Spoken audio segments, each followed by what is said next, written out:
I liked the color that was chosen. Ian, when he was doing the digital intermediate, decided to make this very sort of contrasty and burnished sort of gold or brassy logos, which was a nice contrast to the first shot in the snow.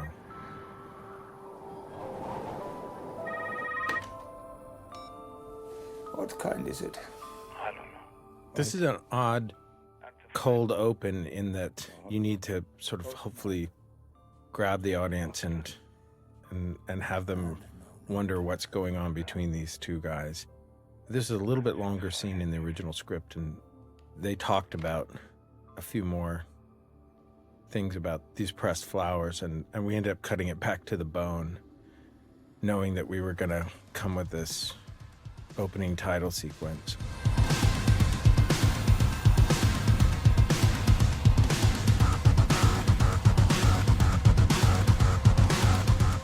So the title sequence, we had this cover of Immigrant Song. I was riding in a van in Sweden and I had my iPhone with me and I was listening to Led Zeppelin. And this song came on and I mean, aside from the incredibly, inanely obvious, I come from the land of the ice and snow, I just like the idea of a anthemal, incredibly famous track that could be wailed by a woman. And I called Trent and I said, what do you think of a cover of Immigrant Song? And I think at first he thought I was joking. And I said, no, imagine that, you know, a woman's voice singing this. And he did a version just of the music. And I listened to it and I thought, it's so evocative of what I think Lisbeth is not thinking, but you know, sort of her marrow, what's happening down deep inside her bones. And we got Karen O. Ren Kleiss gave us Karen's email address and we asked her to do this. And I think in about 3 or 4 days, they had a version of this song that was, to my mind, it was undeniable. It just seemed like such a great sort of kindred spirit to what I thought Lisbeth was about. And then we needed visuals to go with it, and I went to Tim Miller at Blur, and I said, what can you do along the lines of a nightmare? What would Lisbeth's nightmare be? And he came back with about 50 different little scene cards, and we whittled it down to about 20 or 25, and turned to him and said, that looks great, you got 8 weeks, go.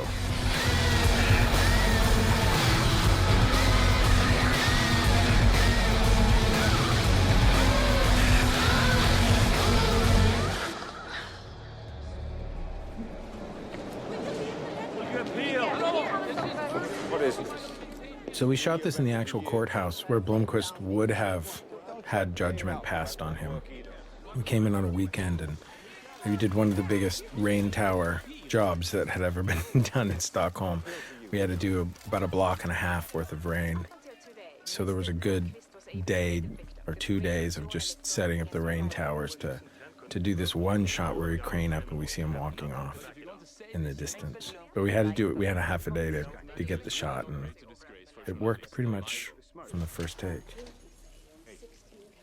The girl who works as the barista in this scene, we found this coffee shop that we loved in Sodermalm. I said to Bob Wagner, the assistant director, just find somebody who actually knows how to use this equipment. You know, let's just use somebody who works here and have her be the barista that serves him his sandwich. And it turned out it was Michael Nyqvist's daughter, the actor who had played Blomkvist in the Swedish movie.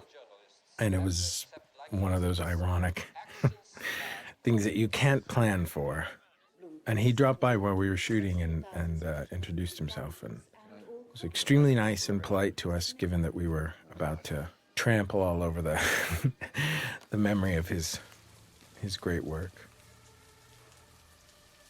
Steve Zalian added this nice little bit of Blomkvist buying his cigarettes.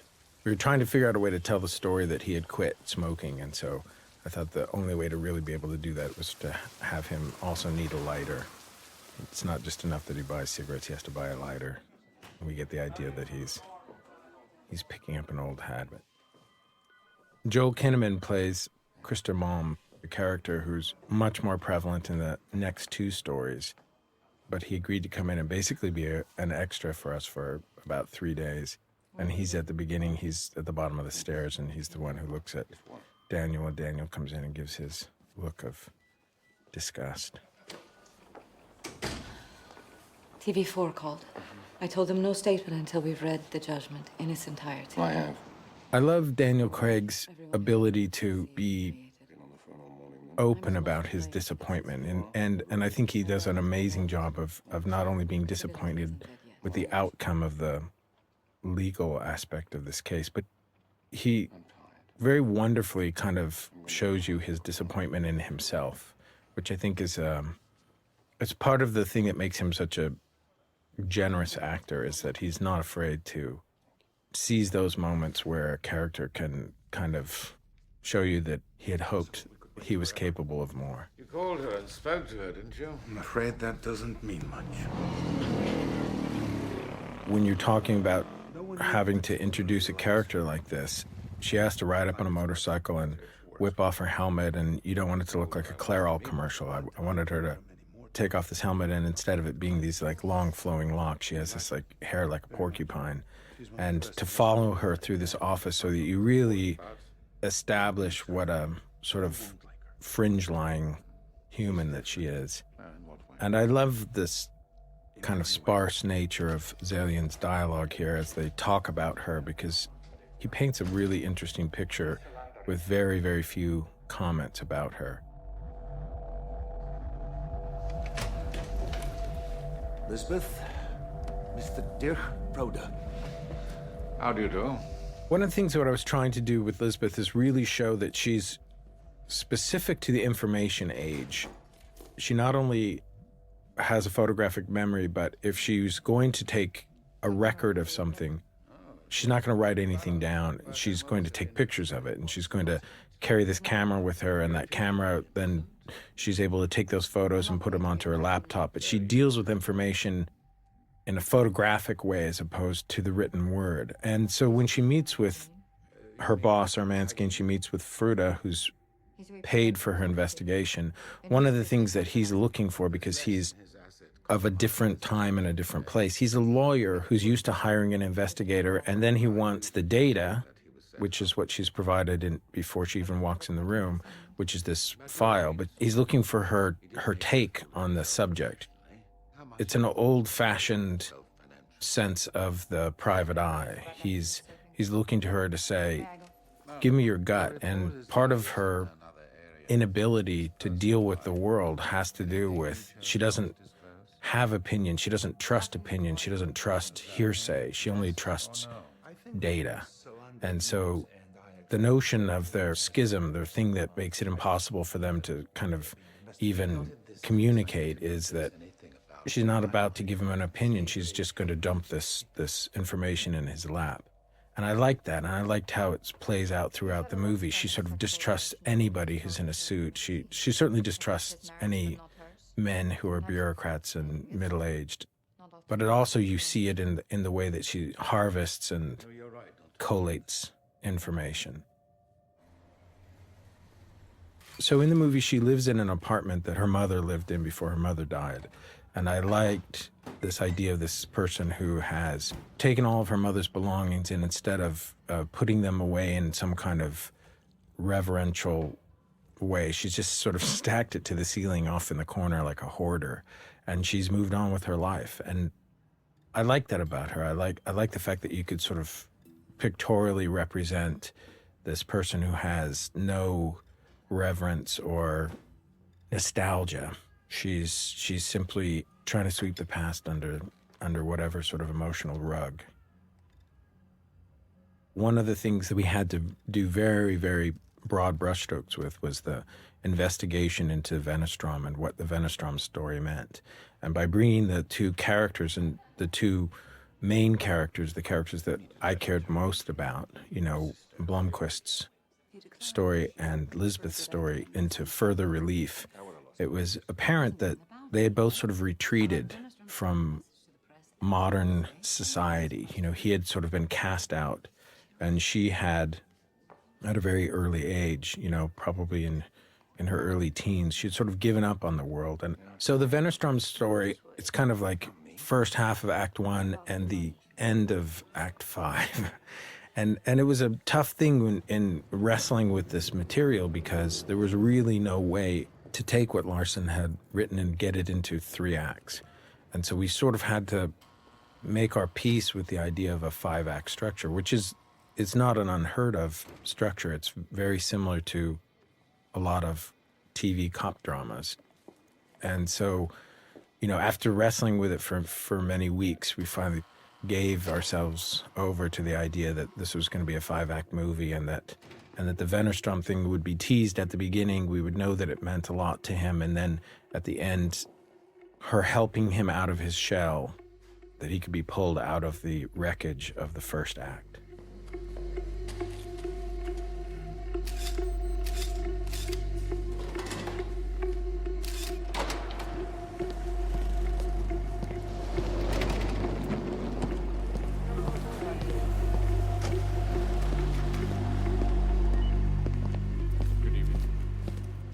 I like the women in Blomqvist's life. I like the fact that he has an ex-wife, he has a lover who has a husband, he has a daughter who he's finding his way with, and that Lisbeth is kind of an amalgam of all of these people. And I like the fact that she becomes this focal point for his kind of working out a lot of these relationship issues. It was a very important thing to find an actor who not only brought a real masculinity to it, but he had to be able to be a friend to many women and a confidant to many women. And that necessitated that he be a good listener and that he have a good sense of humor about himself. And Daniel is not only a great presence, but he's also an incredibly fine actor who can make a lot of minute adjustments. He's a great listener. As a director, he's a great partner to work with, because little tiny notes, little things that you can be trying to mine, he can not only understand how it fits into the tapestry, but he can do the blind stitch. He can do those things that are very, very subtle and minutely change the way that you feel about the situation, because you can see on his face that he's wrestling with it. When we dared to dream about who could play Erica Berger, obviously the first person on everyone's lips was Robin Wright. And there are very few actors who have this kind of package of being the person who stops traffic. Everyone in the room is aware of where they are, and they're on their best behavior when she's around, because she's so lovely, but she's also so ferociously intelligent. And we were so lucky to be able to have Robin to play Erica, because she's so formidable in so many ways.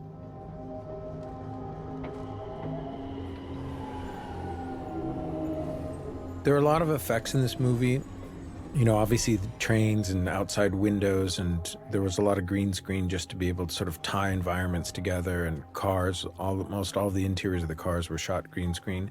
But there are also probably a couple handfuls of shots that Digital Domain took plates. This is a shot driving over the bridge where it was snowing and it was cold, but it was nowhere near this terrible looking. And so we turned these plates over to Eric Barba and said, we need you to add more snow to this, which entailed probably 10 weeks of rotoscope to be able to put the snow behind those trees in the foreground, but they did it. One of my favorite books growing up was Dracula, and I always loved Harker's trip to meet Dracula for the first time. And there was something about this environment, especially when it was covered in this layer of powdered sugar, that just seemed so unbelievably sinister.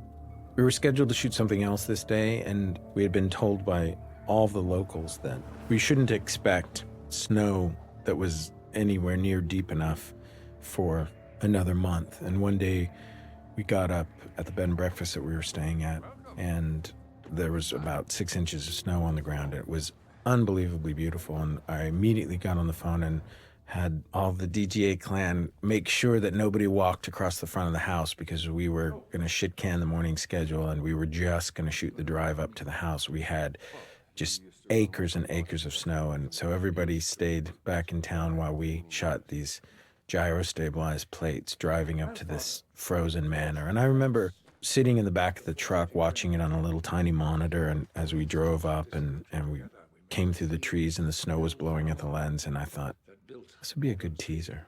And what do you think our most profitable product now is? One of the things that I loved about Henrik Vanger, and it's such a nice send-up of most mystery stories, is instead of him being in any way concerned about the legacy of his family or trying to sort of sugarcoat anything, he just comes right out and tells you how much he hates everybody in his family. It's such a nice diffusion of the expectation of this kind of meeting. And Chris Palmer, who's so warm and interested and makes such wonderful contact with Daniel in the scene. It's such a nice counterpoint. Would you like to sit? I could possibly clear. Tony Way, who plays Plague, was a a wonderful find. I ended up having to call Trent to tell him that I didn't want to do anything disparaging about Nine Inch Nails fans. I just liked the idea that Plague would have a Nine Inch Nails sweatshirt on.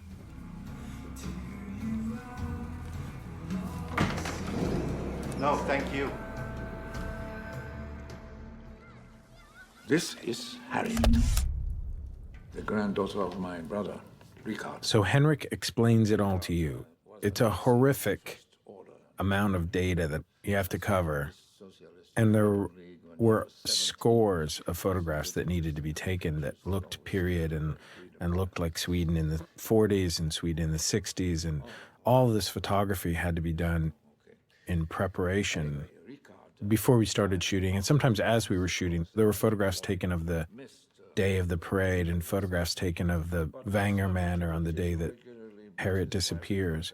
And all these photographs had to be generated and art directed and made to look soft and grainy, and they had to be printed on the right photographic paper. And there was an army of people working just to make all the photographs that you see in the movie. Well, somebody's got to do it. That's right. Anyway, he died in 1965, drowned, drunk, here on the island. His wife, Isabella, who had been pretty much useless as a parent before, became even more so after his death, which is when I began looking after the children. Martin, who runs Vanger Industries now that I'm retired. That's right, I Googled him. And Harriet.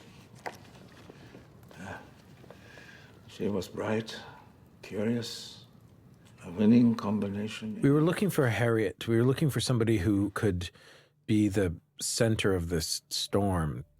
We needed a face that you could, obviously we needed a face that we could connect with an actor later on in the movie, but we needed her to be striking. She needed to be somebody who could really be a focal point. And Moa Garpendal, who, I don't know when she was found, she pretty early on, we got a tape of Moa, and she was so striking, this haunted sort of look that she had in her eyes. And she's a wonderful actor who didn't have a lot of experience, but she was Harriet. She became this sort of, she was this lost child. It was funny how people reacted to her and acted when they were around her. She was not just striking, but she was sort of ethereal. It was during those few minutes that something else occurred. The accident had nothing to do with Harriet. So the accident on the bridge was such an odd thing, because obviously there's no way that a truck traveling at any good speed could possibly be on its side. We just needed something that looked like it was an amazingly huge accident, given the tiny little town and the tiny little bridge that it takes place on. And this was something that Don Burt pre-visualized in a computer, and we looked at 8 or 10 different ways that this crash could take place, and we finally ended up going with the one that looked like a brontosaurus had been felled by a rhino. Herself saw her. The colors of the flashback were based on photographs that we had of the late 60s and early 70s. It's probably has more chroma in it than the reference that we had. They were more faded, but we wanted it to kind of look like Kodachrome of that period, and that we would make it very saturated, and that it had this incredible warmth to it, that his recollection of that summer, or that summer eve, was this warm, beautiful time and place, and that something horrible had happened that was completely out of character with the world at that time. And then later on, when you have an understanding from Harriet's point of view as to what really happened, we show it then that it's raining and it was cold and it was sort of miserable. And I like the way that turned out. It wasn't intended that it would be raining. We went back to reshoot that scene because we wanted to have her secreted away in the trunk of the car. But on the day it rained, and I sort of felt like it ended up being better. When he drowned the year before? Oh no. Someone killed her. Someone on the island that day.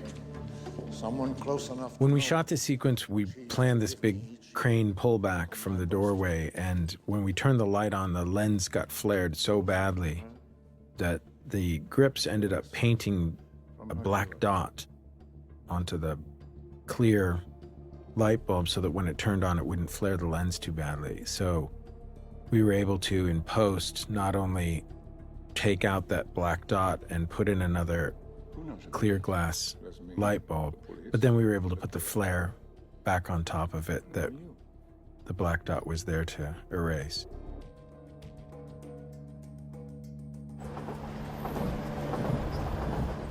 Again, there's so much added snow, and this is a shot where we were just panning on the house right after the sun had gone down, and Digital Domain added all that blowing snow. I understand your frustration, but what you're asking me to do, it's a waste of money. But we haven't discussed your fee. We don't need to. I love the notion of the detective who's trying to turn down work, and he's up against a guy who is not taking no for an answer. And it's part of what makes Henrik interesting, is that he's used to having his own way.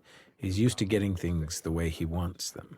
And even though he's waiting, he's buried the lead here, and he's not going to mention Wennerstrom until the last possible moment. He knows that's the ace up his sleeve. Set aside my life and career. Think of this as a well-deserved holiday. A way of avoiding all those people. There's some lovely acting going on with Daniel and how he's not being heard. And he takes these wonderful little nuanced moments to show you his frustration with the fact that he's somehow unable to make any inroads with this guy. And there's a nice little moment at the end where he pushes the duck forward, and we watch it as it moves closer to Daniel. And then he does this thing where he just sits up in his chair just the tiniest bit, and the camera follows him, tilts up, and it's a moment of sort of a cinematic, synaptic firing of his ideas. You just couldn't prove it.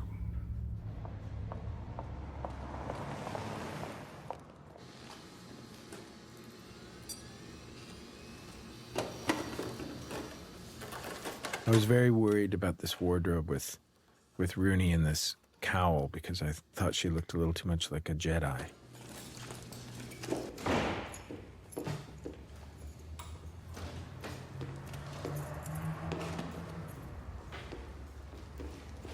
So the scene where Robin comes to the office first thing in the morning and she sees Daniel packing. I know she's angry with me, or she was upset with me when she saw the first cut of the movie, and she thought, why do I have to be so shrewish? Why am I harping on him? And I thought, it seemed to me like it's a very realistic portrayal of a relationship between people who are partners. It's not a male-female thing to me. It was the conversation that you have to have with somebody that you're running a publication with. And in a weird way, he almost gets a get-out-of-jail-free card because he's honest and says, I'm running away. And because it's a man saying that, in some way, it makes it irrefutable.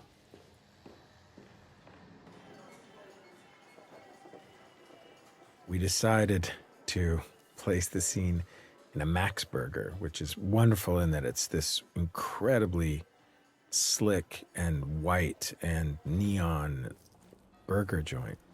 It's very Swedish.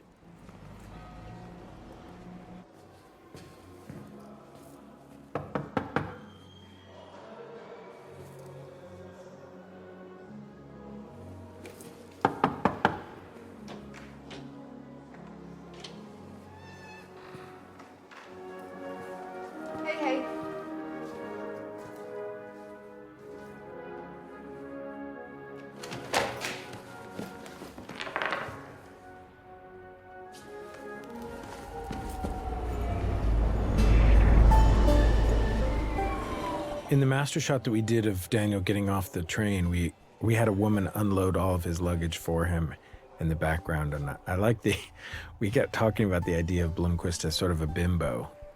It was very funny because in the background you would see him and he was so kind of lost in his own thought about trying to get a cab to take him to the cottage. And there was this woman with like 8 huge pieces of luggage wrestling them down the stairs.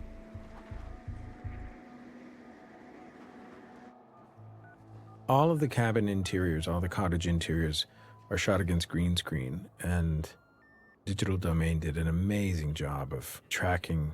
They took actual photographs. I think they actually took Google Maps and figured out where the vantage point of the camera was, and then photographs that we'd taken of the location, and they tiled all that stuff together.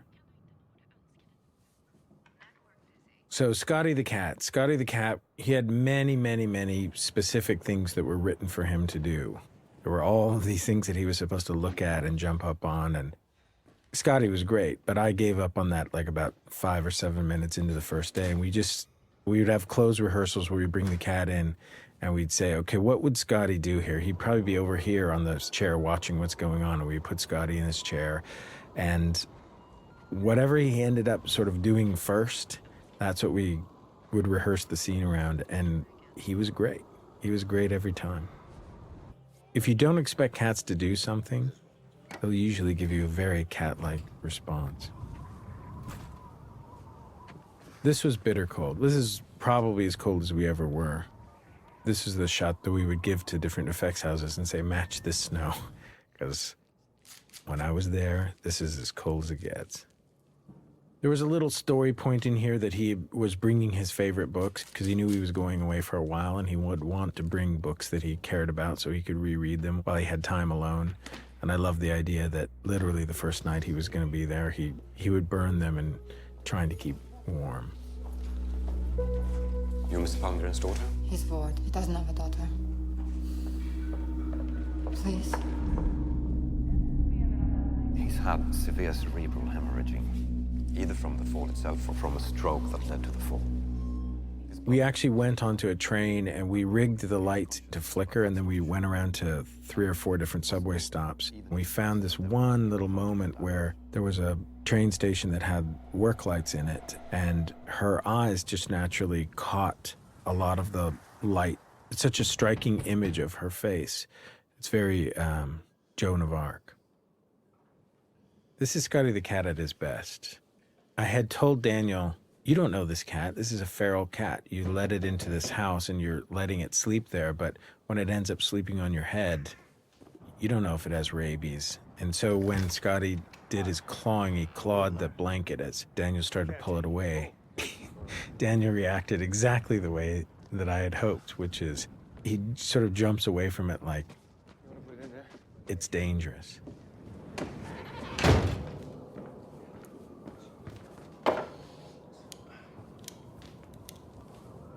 Or an author? Well, I'm doing a biography of Herr Vanger.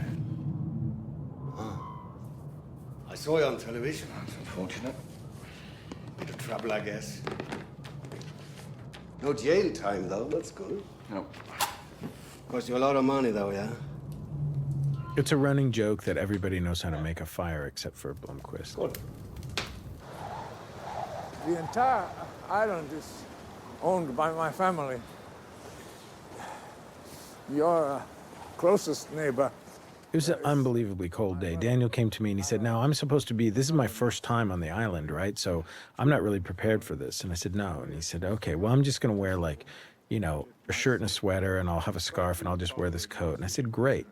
And between takes, he was shivering so badly that he would go over and he would stick his face in a propane heater just to thaw out his eyes. And then we had shot all the POVs in the sequence. We had to shoot it at another time. So we had snow on the ground, we had snow on the roofs of the houses, but we didn't have the mist and we didn't have the snowflakes blowing sideways across the lens. So Digital Domain had to come in and sort of tie all of these shots together with the same kind of blowing snow. Soon you will know us all, only too well, with my apologies. Now out there, my grandnephew Martin's house, Harriet's brother. Who speaks to him? I speak to him. He runs the company now, as I think I told you. Oh, someone shooting his dinner. Gunnar, probably. Oh, yes, I met him earlier. He was 19 when... Daniel's blowing on the ballpoint pen was a real stroke of genius. And I don't know if he actually had to do that, because I don't know if he's actually writing anything down, but it's a lovely moment when you get to go to an actor and say, you know that great thing you just did? A little more of that. Yes, you're right. The man who hires the detective should always be kept on the suspects list.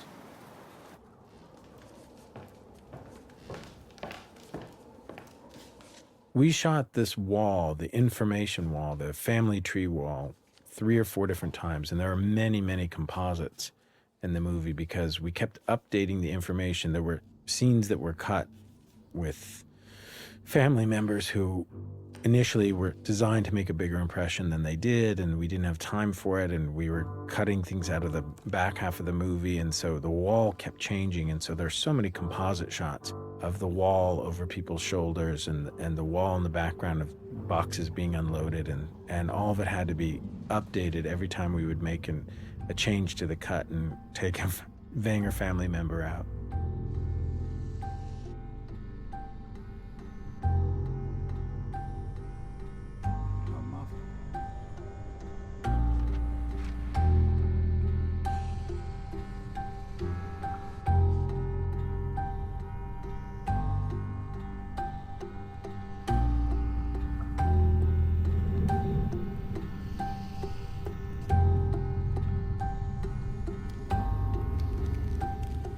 Originally, the sequence, the way that it connected to Officer Morel, who we see David Densick in flashback here, and then to Officer Morel as he is in modern day, and that's Donald Sumter.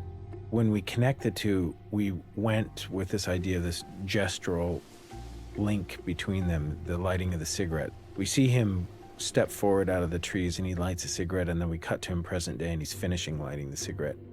It wasn't originally intended that way. It was just one of those things that we found as we were cutting the material that we needed to really be able to tie this guy in the past to this guy in the present. Originally, the train shot as he goes up to Hedeby was going to be used to connect David Densick from the past, Morel's past, to Donald Sumter in Morel's present. But we ended up doing it just with the cigarette. Did she know something someone wished she didn't? Was it about business? Business? Well, she was 16. And very bright. Henrik told me, and many others, he could easily see her running the company one day. She was with some friends that day at a parade. She told them she was feeling unwell. She left early. But they also told me she kept secrets from them, too. The main thing I learned was that teenage girls are complicated. I have one. This was a cover set. Sometimes you have, a house standing by in case it gets snowed in, and we got snowed in on one day, and we went to this set to shoot this scene. And it was this lovely little empty house, and this beautiful period furniture was brought in, and I loved how this came together. This is one of those moments where oftentimes when you rush to do something because you're filling your day with work because of the weather or whatever, you end up sacrificing the kind of sense of planning, or in some ways, the fact that it's meant to be a flexible piece, it doesn't get its due. But this is one of those scenes where things came together really nicely. And it's nice when you imagine two people working really well together and how they're going to seem across from one another, and when they're better, you sleep well. I don't know what that is. Every policeman has at least one unsolved case to obsess over. Back then, we had an officer, Torstensson. Year after year, he kept going back to this Rebecca case, taking out the files, studying them over and over. We were young. We laughed at him. And that was also a missing girl case? No, that's not why I mentioned it. I'm talking about the soul of a policeman. So originally, the scene where he takes out the notebook and looks at the numbers, that was supposed to happen before he goes to Morel. And we ended up putting it afterwards, and it seemed to work fine. So Yorick van Wagenen plays Advocate Bjurman, and Bjurman is one of our antagonists. And there were many discussions about exactly how to characterize Bjurman, and I felt it was very important, not only in the playing, but in the casting, that Bjurman is not somebody who rapes every woman who comes through his door. His docket is too full for that and doesn't seem realistic to me. Something about Lisbeth and something about the way that Rooney plays this, and the thing that I love about it is, it's almost that she comes on his radar because of the disrespect that she shows him. He probably wouldn't think twice about her, but the fact that she doesn't seem to have bathed, or she doesn't seem to be giving him eye contact, or she doesn't seem to be respecting his opinion about things, makes her prominent. It brings her into his peripheral vision. Otherwise, he just as easily forget her. And I love the ease, and I love it's not a smugness, it's that he's fed up with these kinds of people. He's not angry with her because she's a woman being disrespectful. She's a young person being disrespectful. I don't think he even sees her as a woman at this point in the drama. But I think that at the point in time where he asks her, do you think that makes you look attractive? It's the first time you even realize that he's sort of looking at her.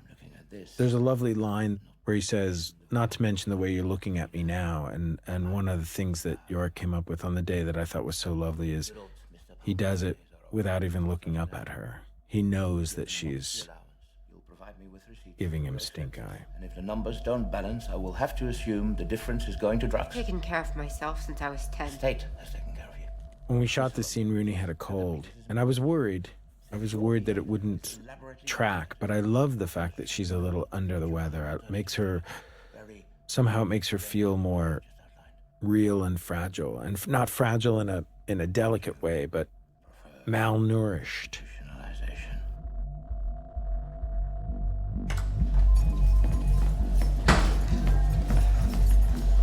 This was an idea that we just kind of came up with on the day where she gets into the elevator and screams. And I like the fact that she has to find a release for some of these feelings. You know, one of the things that we kept talking about is Lisbeth is afraid of her inner Zala. She's afraid of her father's genetic package. And I like the idea that she almost has to find a secret place in order to deal with her frustration with the real world. Found him at death's door, halfway up the hill. Stellan Skarsgård. He may be the first person that I talked to about the movie. I met him on my first trip to Sweden, and I had spoken with Gore Verbinski about him, and I said, well, tell me about Stellan Skarsgård, and he said, get him. Just get him. This glass house was a house that we found early on in scouting, and I remember thinking, well, if we don't get that house, there's no reason to shoot this movie in Sweden. No, I wanted this house. I loved the idea of this sinister character living this wide open life where he has nothing to hide. There's nowhere to hide. And of course, you find out that's not the case. Don't look in the pool room. Together they are the old Sweden, and then you... Yes, they are.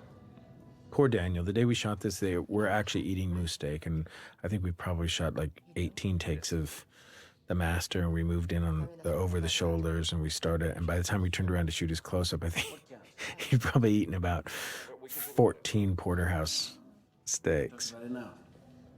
Liv knows everything about my crazy family. I love the ease. Stellan Skarsgård is the most relaxed human being ever. And I think that's what makes him a fantastic villain, is that he's so comfortable in his own skin. And that's what makes you reassess everything that you can possibly think about evil in the world. Began after my sister's death. There's a nice moment where he talks about his sister's death, and I love the way that Daniel registers, well, we don't know that she's dead, but it's interesting to him that everybody in the family refers to her as the dead Harriet. Oh, terrible day. There's a great moment of softness here where Arlie, who plays his girlfriend, she reaches over just to comfort him, and it's such a nice human way of dealing with somebody who's been through that kind of personal tragedy. There's no way she could know anything about Harriet except Harriet's legacy. She may not have even seen photographs of her, but she knows how much Harriet meant to him.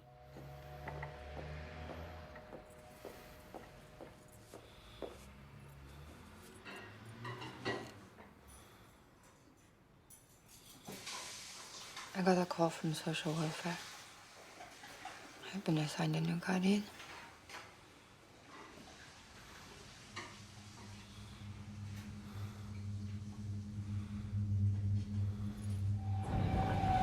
There are a lot of people who see Solander as this kick-ass character, this girl who takes no shit from anyone. And this scene is definitely designed to kind of show that, but I always wanted her to be a girl who lashes out. And I like the fact that she's sort of waiting for somebody to do something when this thug steals her backpack.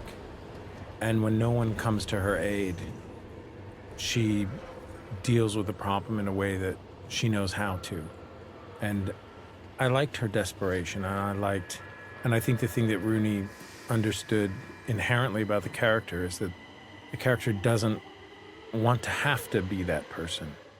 She's hoping that things can be dealt with in a civil manner, and when they can't be, she's perfectly willing to deal with it in a way that she sees as being fair.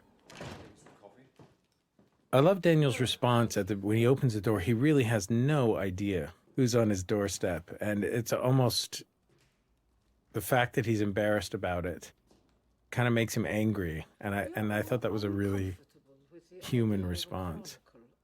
I like the way that he gets blindsided by who Cecilia is. It's not my intention to present a malicious portrait of anyone. Unlike the one that landed you in court.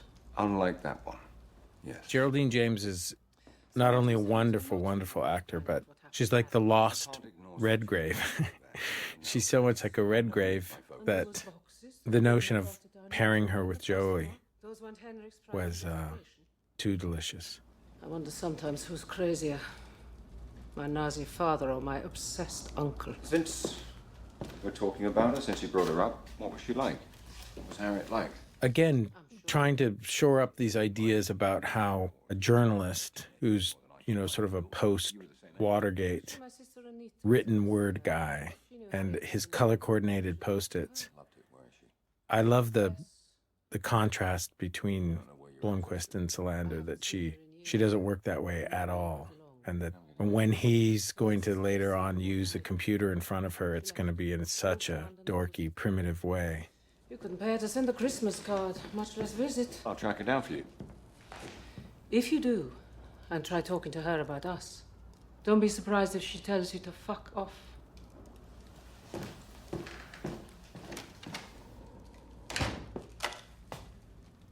You're backed up, are you? I'll drive to the home, yeah. Okay. We never intended to put a halo over Solander in the scene. It just one of those things that happens. Have you ever had any sexually transmitted diseases? And when was the last time that you were tested for HIV? So the prelude to this scene where Solander shows up to ask Bjurman for money to replace her computer, we had a guy with a floor polisher in the background. And part of that was due to the fact that there was a cue that Trent Reznor and Atticus Ross had written, a musical cue that sounded like this weird humming machine. And I liked that drone, and I liked the tone of that for this scene. And I thought, I'm going to add a guy with a floor polisher in the background. A, he'll tell me that the offices are closed for the evening. B, we can sort of take the sound of his floor polisher and move it into the music of the scene. The idea of the floor polisher being this reminder of how alone she is in the building with Bjurman. And then it becoming this horrible underscore to his sexual impropriety. I want you to have that computer. Steve Zalian, when he crafted this scene, included this idea, which we talked about. We were constantly playing with the notion of Bjurman, his manipulation of her, his putting her in that corner, has everything to do with challenging her desire that he feels she must have to be normal. And I love the notion of relationships as transaction. And so when he says to her, I want you to have this computer, you do something for me, I do something for you, the way normal people do. It's such a wonderfully hideous manipulation of her. And one of the questions that we needed to ask ourselves is, she's been through the foster care system. Has she ever been molested? Has she ever suffered the kind of sexual abuse that he's going to visit on her? And I love the ambiguity of not knowing how she feels about his expectation of her sexual favors.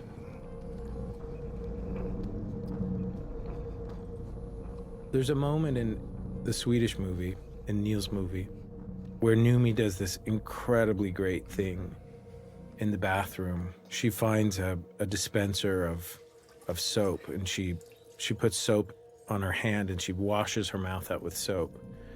And we knew we needed to acknowledge that that was a great thing, and we couldn't touch it. We wouldn't go near it. But I like the fact that we were able to sort of up the stakes in an odd way. She looks at a soap dispenser and decides that's not enough. And then she walks over to the toilet and gags herself and throws up his semen. We wanted to shoot the scene where she's plotting her revenge of Bjurman, and I wanted the idea that her world literally gets turned upside down. And I like the idea of taking a techno dolly and just flying over the top of her head and seeing her face as you see her eyes darting around as she's lost in vindictive fantasy.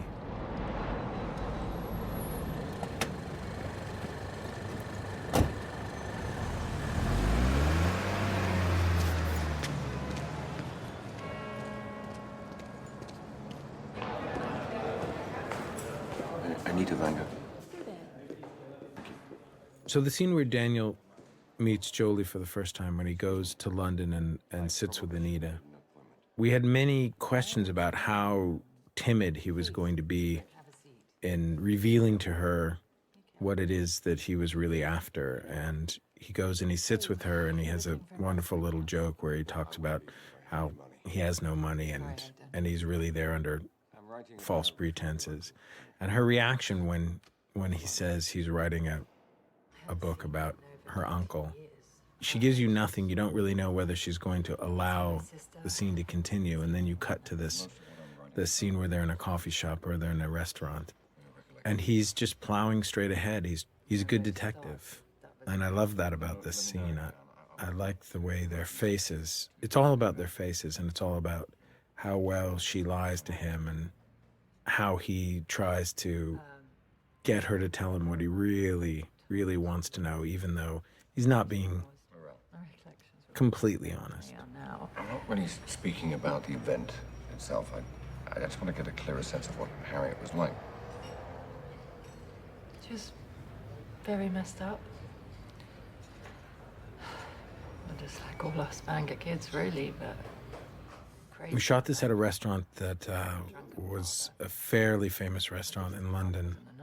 We closed the restaurant down for about 3 or 4 hours to shoot this scene. We moved in, and I placed the actors where I thought it would be best for the light and where I thought it would be best to get the camera back far enough and shoot the pieces that I needed to. And I was about halfway done with shooting it where I saw Daniel talking to Jolie, and he was laughing about something, and I went up to him and I said, what is it? And he said, well, I don't want to tell you. And I said, well, why? And he said, well, I've shot a scene for a movie in this restaurant before. And I said, oh, okay, well, great. And he said, and I didn't want to tell you that in the scene, I sat in this chair, and the person that I was talking to was sitting in the chair that Jolie is sitting in now. And I thought, well, I'm glad you waited till we were halfway done to tell me that. So the scene of Solander on the stairs, the phone call where she calls Bjurman, that was the first scene we ever shot with Rooney in Stockholm. And we found this location that we really liked much better than another location. And so I asked production, can you make this happen? Can I shoot this scene with Rooney on these steps? And I want to shoot it tomorrow. I want it to be the first thing that we do with her. A lot of the Swedish crew was very skeptical about our motives for wanting to make the English language version of this movie. And there was a kind of palpable tension. And Rooney showed up. This is the first day they were going to see Lisbeth. And Swedes are very protective of Lisbeth. She's part of their cultural landscape. And I remember that everybody was kind of on pins and needles. And finally the van showed up, and Rooney kind of hopped out of the van and went around the corner and smoked a cigarette. And then she came on, and everybody was watching. And we sent her up the stairs, and we gave her a cell phone. And she walked down the stairs, and we shot, I think we probably shot 30, 35 takes of her coming up and down the stairs. And at the end of it, I said, great, I have what I need. And she rushed off, and she got in the van, and she drove away to the next location. And I looked around, and the Swedish crew, they were all smiling. And I went to the script supervisor, and I said, what is it? And she said, they like her. They approve. I'm so glad you decided to come and visit. I just want my money. Well, let's see if we can help you out with that. This was a very difficult scene to shoot, not only because of the kind of inhumanity that one character visits on the other, but people were very nervous about how we were going to stage and photograph the rape, because Solander's rape is a very important part of who she is and why she responds to things that she responds to in the way that she does. The progression of this, you know, from the phone call on the steps to the showing up at the front door, the vulnerability that she enters into and the way that she disrobes. And of course, in retrospect, we know that she's videotaping all of this, and her backpack hides her kind of end game, which is to get him to proposition her. She's prepared to engage in oral sex with him again and give him his satisfaction if she can get it on videotape so that she can use it to keep him away from her the rest of her life. But she's not prepared for the kind of cruelty that she experiences. And so when we staged this scene, I had never talked to Rooney about, we talked about the specifics of how much nudity we would see, but we hadn't talked about what her reaction was going to be or what her screams were going to be like. And I sort of gave that to her as, you know, this is going to be your responsibility. You're not going to have a lot of room to move. You're not going to have a lot to work with, you know. You're going to be very vulnerable for an entire day of shooting, and we're going to shoot a lot of different angles of this. But your response to it is going to be your own. That's what you're going to do. And so when we got to shoot the wide shot of we were shooting the master, the shot at the end of the bed, that shot over the backpack, and also the sort of omniscient shot from directly behind him in the room. And she started screaming. You could see the hair on people's arms and on the backs of their necks They were extremely uncomfortable. People were really bristling with, nobody wanted to see this. And we talked a long time. One of the things that I think is important is that Solander is sophisticated about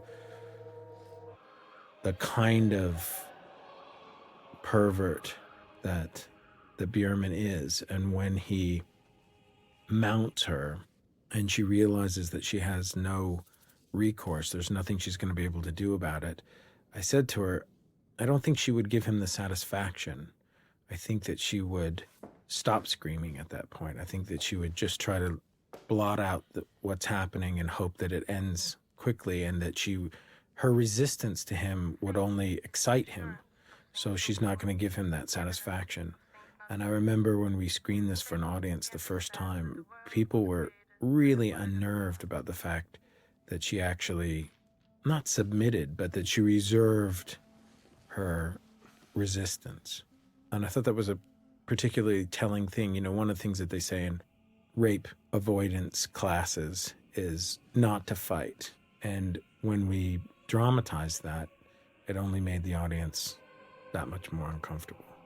There's the moment that you normally see in a movie, and then there's the moment after the moment that you normally see in a movie. There are these heightened moments that are used to dramatize conflict between characters and horrific ideas about what people do to one another. I liken it to, in an odd way, it's, to me, the scariest thing in Psycho is not Norman's stabbing of Janet Leigh in the shower, but his cleanup. And he goes through this ritualized, almost, it's like the anal retentiveness of it. The need for order, to restore order, is what makes it so kind of terrifying. And I love the fact that Bjurman, he doesn't see himself as a rapist. It has to do with his narcissism. I think that if you held Bjurman at gunpoint and you said, why do you do these horrible things? He would have an excuse. He would have a rationalization. There's a part of him that won't allow himself to see himself for what he is. When Rooney fumbles with the pills and takes off her shirt and we see the tattoo on her chest that has her mother's name and the date her mother died, and then she squats in the shower, it's so incredibly vulnerable, and it's so brave of somebody to do. It's totally wins me over. And it's one of those moments that strikes me as an audience member on a level that I can't even rationalize. I can't even look at it and say what it is that is so moving about it. But it's that notion of being so, it's not the nakedness, it's the trying to put the pieces back together, trying to make sense of it, trying to move on. That sounds about right. And I used to be in the newspaper business. We owned 6 dailies back in the 50s. I still own one, the Courier here in town. Which I let my nephew Birger run because he can't run anything else. So what would you say to taking on a partner? Well, we've never had to consider it before. There's a lovely moment in the dinner scene I love where Daniel is asking him, well, why would you want to buy our magazine? What could possibly be the interest in that? And Stellan gives him this wonderful smile and says, Well, not out of greed, that's for sure. And I love that as again, the information age, looking squarely down both barrels of the point of view of the journalist. That's one reason. And? The enemies of my friends are my enemies. So there's a moment at the end of the dinner where Christopher Plummer does this incredibly great and slightly diabolical thing where he says, the enemies of my friends are my enemies. It's the possibility of Henrik's danger or the Vanger family's notions of vengeance. And it's an interesting color to the proceedings because he's so dignified and so warm, and yet he also gives you this side of himself that's steely and masculine. It has a real certain masculine vindictiveness to it.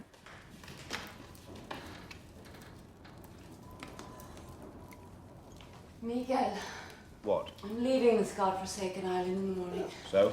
So are you coming to bed or not?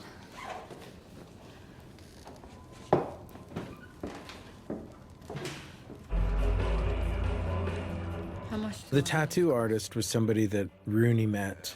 I think he's the gentleman who did at least one of her piercings. And she just loved the way he looked and loved his energy. She just thought he was such a sweet man. And we had already shot the scene with another tattoo artist and just felt that we didn't quite capture the closeness between them. And so she said, well, why don't you get this guy? And so we brought him in, and for a couple hours he played with us. I don't like bullies. Are you referring to Mr. Wennerström? I'm referring to anyone who tries to sue his enemies into submission. If Herr Wennerström would like to try it again, he will find himself fighting a company that can afford to fight back. I'd always admire Henrik Vanger. He's a titan and a gentleman. But he's also quite old now, which may explain how he could be taken in. There's something about Rooney's face. It's so haunted, and when you put, you could put the tiniest little wad of cotton under her lip, and all of a sudden she had this gigantic bruise and gigantic swollen. Her skin is so thin that we couldn't actually make the plumper any smaller than that.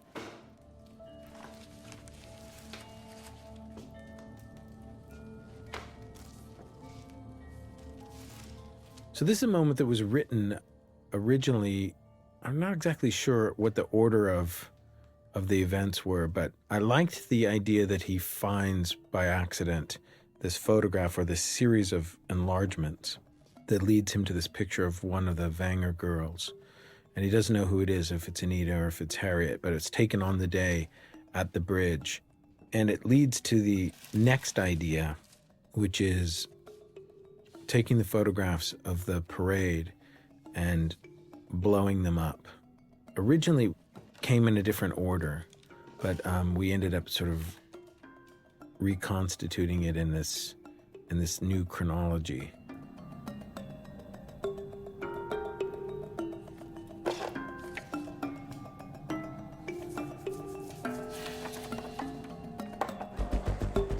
I like Daniel's little ticks, where he carries that photograph and it's sort of his nervous energy. He's sort of flipping it around. I love the way his glasses hang off his face. That's something that a few writers that I know have that. This is Uppsala, which is the city in Sweden that Ingmar Bergman's from. It's a beautiful, beautiful downtown area. And they let us shut down like 8 blocks. We did the parade there, and then we did this scene. We came back a couple of weeks later and did this scene, and it was kind of amazing to have the run of an entire main street in Sweden. What general period are you interested in? September 1966. Thank you. I think this is the final shot that we did of Daniel in the movie, was this scene. It was literally from here that, I think we wrapped Sweden, and the next time I saw him, we were doing ADR.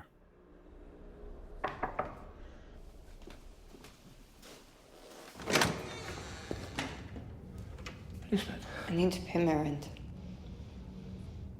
I need some money. Oh, come on. When she walks into the apartment and she looks around, and Rooney said, what am I doing? I'm coming in here and I'm supposed to look like I'm strung out. And I look down the hallway, what am I looking at? And I said, you're looking to see how long the hallway is so that you can decide if you can drag him by his feet or by his arms. And she smiled and she said, okay, I can do that. Now, we played with this idea that maybe she looks a little strung out, so that he begins to sort of see her as maybe she does have a drug problem, and maybe she's finally sort of come around and she will be what he wants her to be, which is his concubine or his booty call. It was an interesting thing because we screened the movie one time for an audience of about 80 people at Sony. And when she shows up at Bjurman's apartment, people were so upset with her. There were people who didn't know the story and didn't know what was coming next, who were really prepared to leave. They had almost written off Solander. If she was going to make this mistake again, this would be an irreversible error as far as they were concerned, and they weren't going to forgive her. And when she whips out that taser and she drops him in one blow, it was pretty amazing to watch the reaction of the audience, because the ones who didn't know what was coming were stunned, and at the same time there was this, and it was almost like a reaction to a comedy. They laughed and sort of were released in this moment because they could now root for her again. But I misjudged just how sick you are.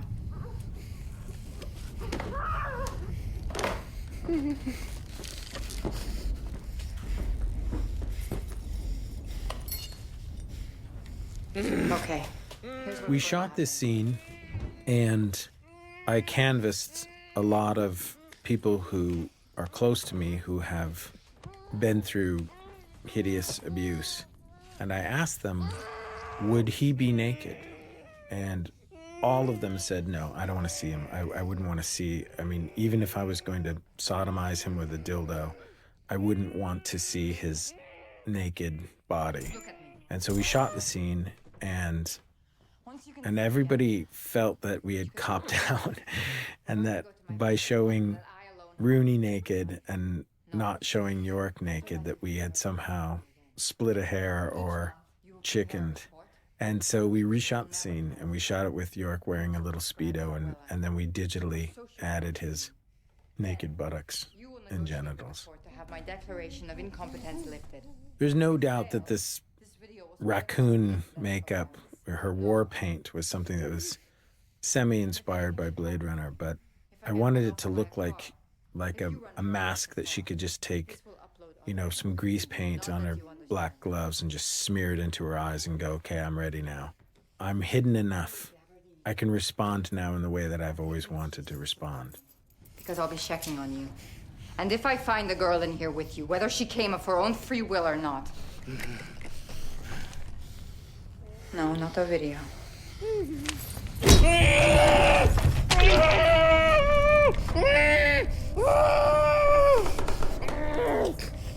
I'll kill you. Do you doubt anything I've said? Do you doubt what's in the reports that have followed me around all my life? What do they say? If you had to sum it up. They say I'm insane. No, it's okay. You can nod, because it's true.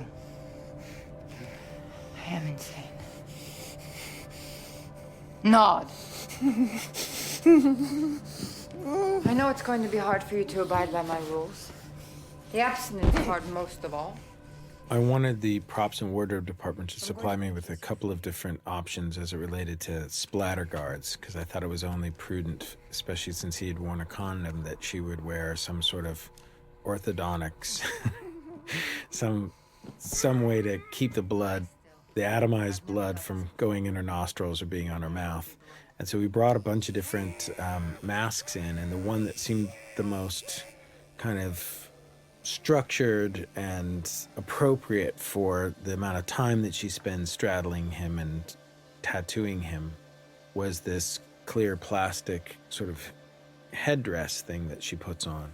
And it looked cool in the light, and was with the stage lights on, and it looked kind of normal. And then when we actually went to shoot it, and it was catching all of the lights in the room, and it had this weird little sheens to it, and the clear plastic headband part of it sort of caught the little point sources that were in the room, and it almost looked like a tiara. And I remember kind of going, oh God, is this too Lady Gaga for, I mean, is this going to end up being a mistake? But it was kind of beautiful in an odd way.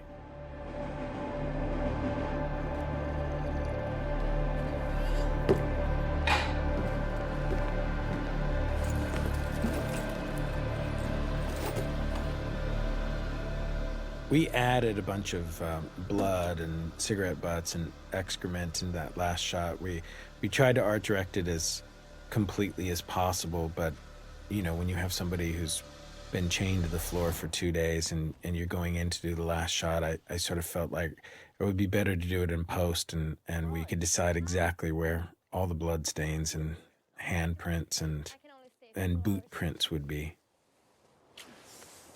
What's in Skellefteå? Bible camp. Oh, yeah. So Pernilla's arrival at the cottage really exists to have somebody who's a non-atheist be able to plant the seed for Blomquist that these crimes are somehow related to the Bible. And that's the reason it exists. But I felt that there was a wonderful opportunity, and I think that Steve drew it very deftly, which is, again, that he has a relationship with his daughter that's hard for him to kind of manage. And I love the fact that he says to her, I would never want you not to tell me something just because you wouldn't want me to hear it. You know, I want you to share things with me. And I love the fact that she's wiser than he is, and that she's able to say, well, that's what I'm trying to do. That's what I'm here to do. And I thought that was such a great little, I mean, in amongst the mosaic of the thriller and this mystery, that you also have these little moments of character where people who mean something to him help him reassess things. You know, he's embarrassed in a way about how far apart they are, and he's sort of trying to make up for that. And yet she's saying to him, no. The fact that I'm here should speak volumes to the fact that I care about you. And I like that if you're going to have a character who appears to do a narrative service, that there's also another reason for them to exist. And I like the dent that she makes in him, the fact that he clocks that.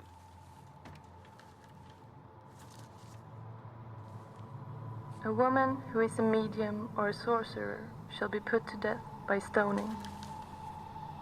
If a dove is the sinner's offering, the priest shall wring off its head, cleave its wings, and burn it upon the altar. Hello. Detective Morel, it's Mikael Blomquist. Yes, hello. How are you? Not still freezing in here to start, I hope, for your sake. You know that Rebecca case you mentioned? Would you recall her last name?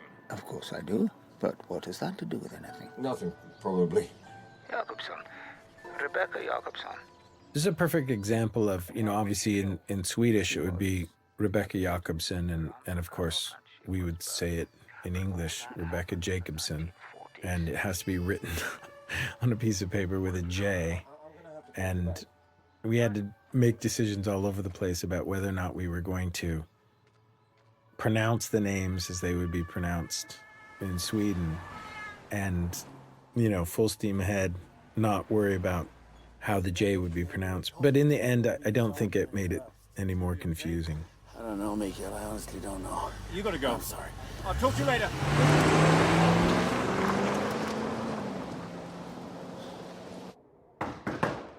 Again, Scotty the Cat doing great cat work. Evening. So, how is he? Well, the good news is he survived. How he does now, we'll have to see. He's in intensive care. Right. Oh, may I have one of those? You want a sandwich? Small scotch. Sure.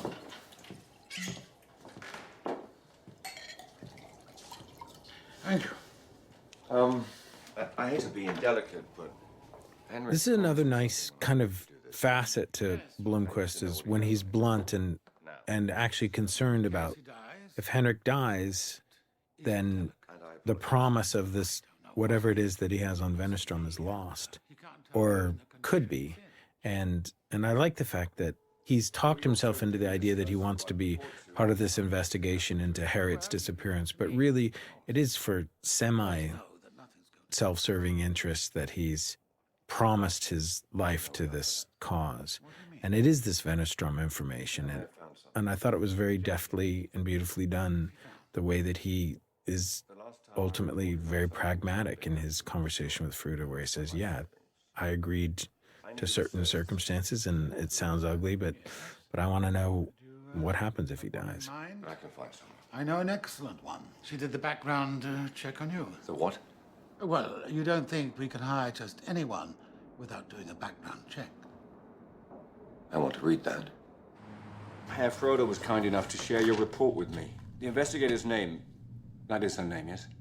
So Armansky was originally written as a sort of looked like a gangster and was in his mid-50s. And we looked at a bunch of actors who sort of were more probably at home in The Sopranos than they would be in Stockholm.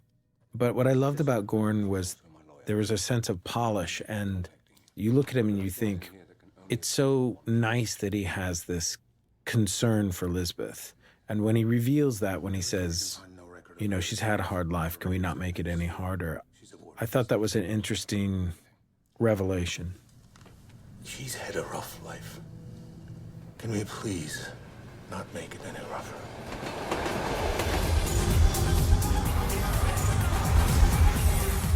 So this was an important scene to me. It was definitely something we contemplated losing for length, but I loved the idea of seeing Solander smile somewhere in the movie. And I mean, I felt like Lisbeth's bisexuality was an important thing to see.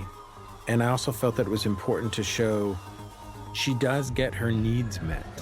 She's emotionally 13 years old, but she's 23 in her daily life. And she needs a release, and she needs closeness, even if she doesn't trust intimacy. She has to find comfort in people that will be safe for her, and the safe ones are strangers. Miriam is somebody that she brings home, and it exacerbates the kind of tension in this scene because she's roped somebody into her private life, which is her job, what she does for a living, the secret thing that she can't tell anybody that is paid for in cash and off the books.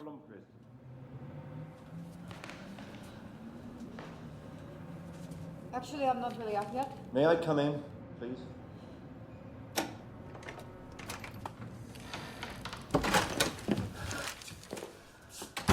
Hi. You and I need to talk. I've got us some breakfast. I'm sorry, I didn't realize you had something. Hey!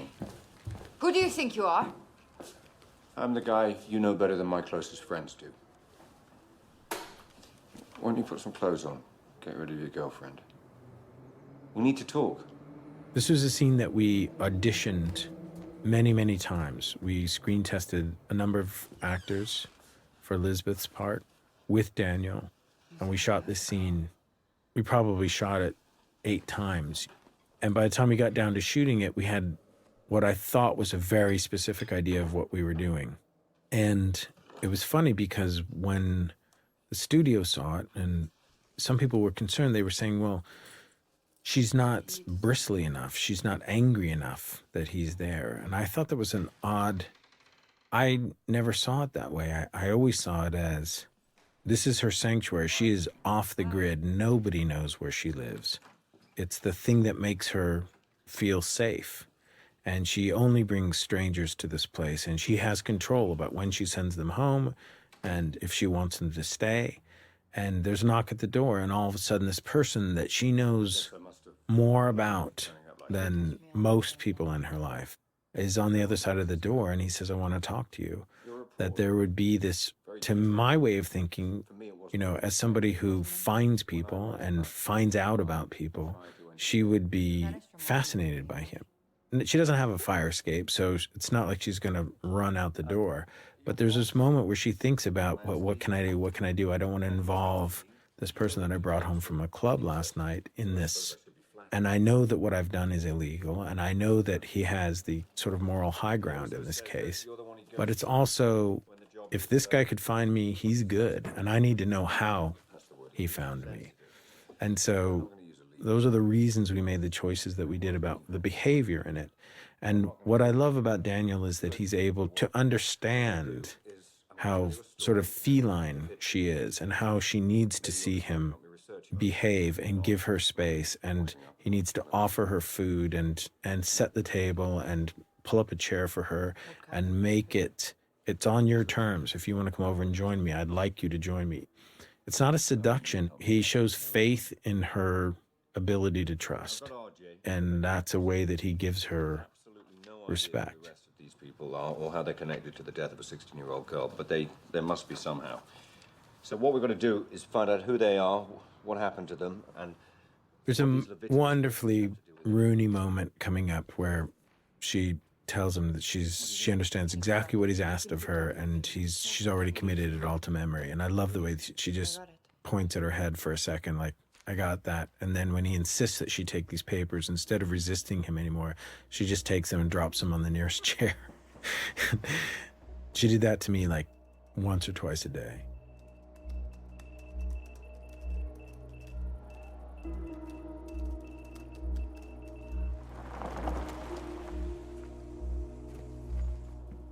I like the fact that she decides to bring her own Coca-Cola.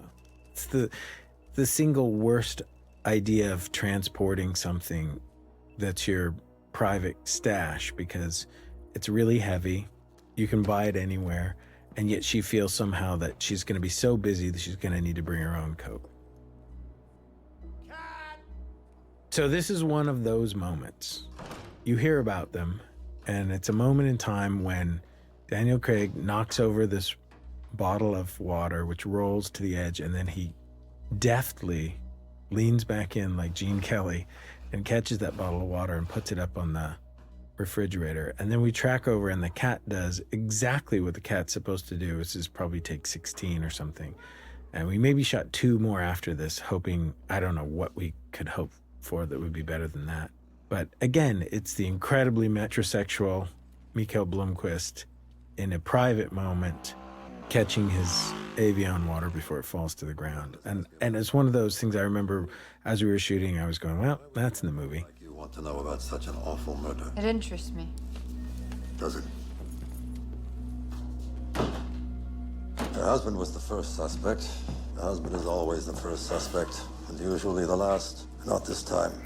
We moved on to a neighbor and a vagrant. I had worked with Rooney for 4 days, maybe 5, on Social Network. She was wonderful in the movie, and I had an amazing time working with her. You cannot exhaust her. She just keeps coming. It was particularly evident in the casting process on this movie because, and I count myself as one of the people who initially, it was very difficult to imagine her in this role because the experience that I had of her was as Erica Albright in the opening scene of Social Network, where she's this incredibly feminine, warm, mature, verbal foil to Mark Zuckerberg. And all of the things that she does in that scene almost makes you forgive him in his behavior and his treatment of her. And yet, at the end of it, she's able to exit the scene with this great sort of cutting remark and encapsulate this first 5.5 minutes of the movie. Now, Lisbeth Salander is not mature. She barely makes eye contact. She's pre-verbal, ice cold. So it was a very difficult thing to imagine an actor being able to do this one thing incredibly well and to then transfer them to this other role, which had none of those requirements. And as we screen tested with her, and we did it probably 4 or 5 times, you know, I would set up a hurdle. I would say, this is what I need to see from this. And she would jump that hurdle. And then I would call her back and we would test her with a group of other actors. And I would say, now I need to see this. And one of the things that became apparent to me was we weren't going to be able to dissuade her. We weren't going to be able to make her doubt herself. She was indomitable. And in the end, that was kind of the thing that I wanted most from Lisbeth. Forget the cheekbones, forget the white skin and the piercings and the tattoos. Lisbeth needed to be somebody who was not going to quit. She wasn't going away. And that was the thing that ultimately impressed me the most, was that this was an actor, this was a girl who was going to, no matter what you said, her faith in her ability and her faith in her interpretation of this character was unshakable. In my conversations with the studio, I kept saying, hey, look, she's the last puppy in the window. That's the one that I want is the one that's not being encouraged. The one that I want is the one that we can't discourage enough.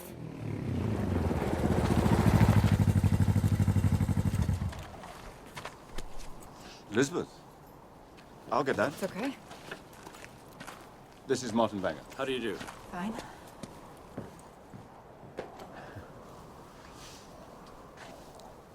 Girlfriend or assistant? Oh. Thank you so much. Good night. Good night.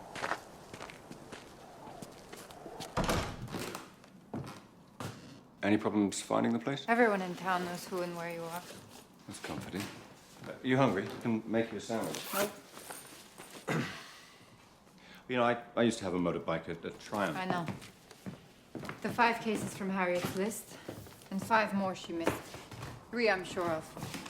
Rebecca was the first, just as you thought. The second, M.H., is Mary Holmberry, a prostitute in Kalmar, murdered in 1954, matching Leviticus 20:18. Right, if a man lies with a woman having her sickness, he has made naked her fountain, and she has... So the crime scene photographs were something that were created completely for the movie, and in most cases you see them from about 11 frames or 15 frames. They just kind of scroll past you. But there's an enormous amount of detail work that goes into making them. Even if you're going to throw them away, they have to be right.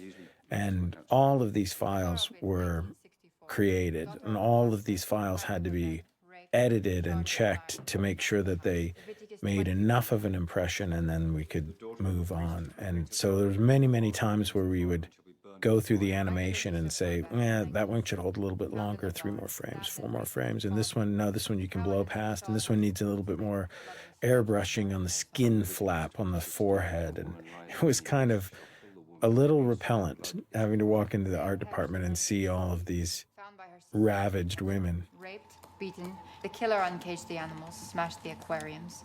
There was a parakeet inside her. Next, Eva Gustafsson, 1960. A runaway, raped, strangled, a burnt pigeon tied around her neck. Lena Andersson, 1967. A student, raped, stabbed, decapitated. Okay. I'm not finished. All right, we're looking for a serial murderer, but... I never wanted to say serial killer in the movie. I was adamant that we never, ever use that word. So serial murderer was as close as we could get. Am I missing anything? The names.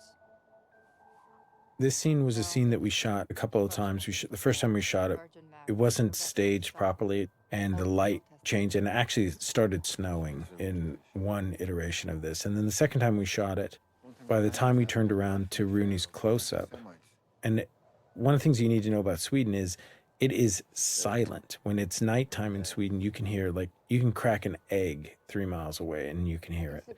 So somebody was running a generator on the other side of the lake or the fjord where we were, and you could hear the sound of that over Rooney's dialogue.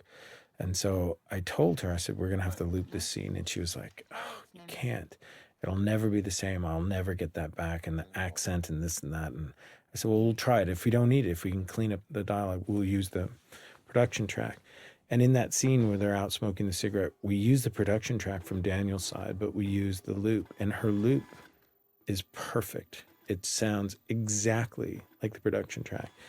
And when she saw the movie finally in New York City, she said, I'm so glad you kept that production. And I said, absolutely. I wouldn't think of not. What are you doing? Reading your notes. They're encrypted. Here are digital effects at their most oddly helpful. When we shot this sequence, there's a moment in time at the end of this scene where she goes out onto the front porch and she sees the cat. And her hair had this little part in it. And when we shot the scene on the stage in Los Angeles, her hair didn't have that little part, that little Louise Brooks part that you see at the top of it. And so we went back in, and this company called Lola in Los Angeles, and I asked them, and they were able to go in and create this little part in her hair that they were able to track in for all these shots. And it's one of those little tiny effects that you are totally unaware of, which of course is the thing that makes it the best. And every time I see it, it's like, it just makes me smile, that little gap in her bangs. So the discovery of the cat, I can assure anyone who's watching this video that nothing untoward happened to Scotty.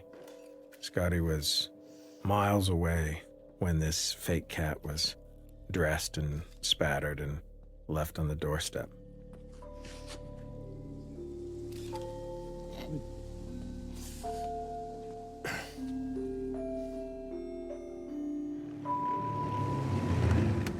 Solander's helmet, we wanted it to be customized for her. We wanted her to have done something to it. It's a little homage to Henry Selick's Nightmare Before Christmas. We decided to put some, like, X-ray teeth on Solander's helmet.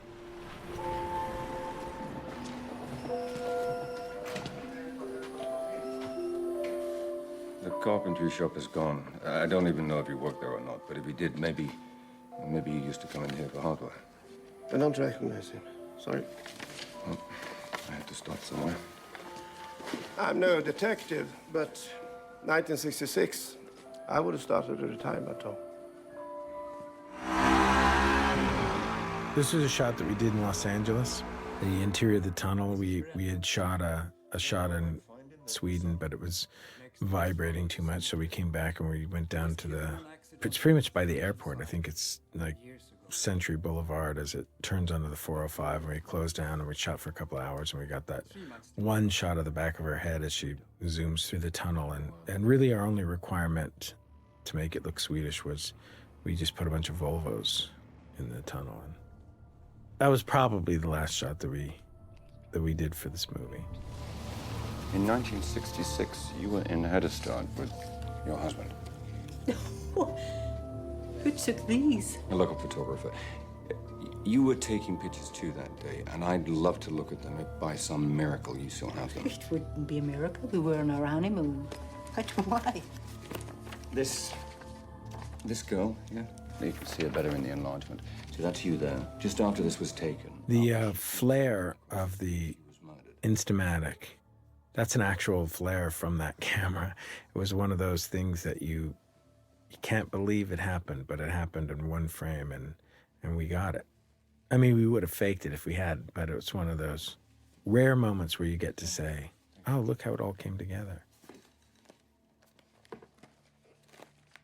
The recreation of this Children's Day parade, which is not something that they do in Sweden anymore. It's an idea whose time is sort of past, but we had reference of all of these cities and their own little parades that they would throw for the kids, and they were always filled with these incredibly scary clowns. I was marveling at what a childhood must be like when you go to a parade and you see clowns that look like something out of Magic or Day of the Dead. Next time, fill out the proper paperwork.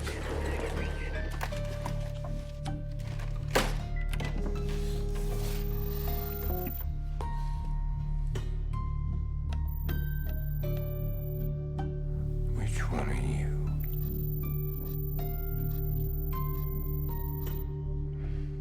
So when we were trying to devise the different looks for Lisbeth, different makeup look, one of the things that I talked with Pat McGrath, who's one of the 3 most talented makeup artists who've ever lived, she came in to play with Rooney one weekend when we were in Stockholm, and I talked to her about this David Bowie video called Jazzin' for Blue Jean that Julian Temple had done, I think, in the late 80s. And they painted these shadows onto Bowie's face. And no matter where the lights moved, he still had these shadows under his eyes and still had these shadows for his cheekbones. And we played with this idea, and this is the scene where we decided to use it. Torsten Witte, who did Rooney's makeup every day of the actual shooting, took these photos from Pat and the idea, and we brought Rooney into the elevator, and we looked at the light, the way the light fell on her face, and then he painted these shadows under her eyes and under her cheekbones and under her nose. And it's a very odd thing because you almost don't see that it's there, but it sculpts her features in a way that makes her really kind of wraith-like. And it was an odd thing because it's one of those things, if you see her sitting in a director's chair eating an apple or something, she looks so strange. But under that one light, and that one soft top light, it all just blends together, and you look at it and you just go, there's something odd about her. I don't know what it is.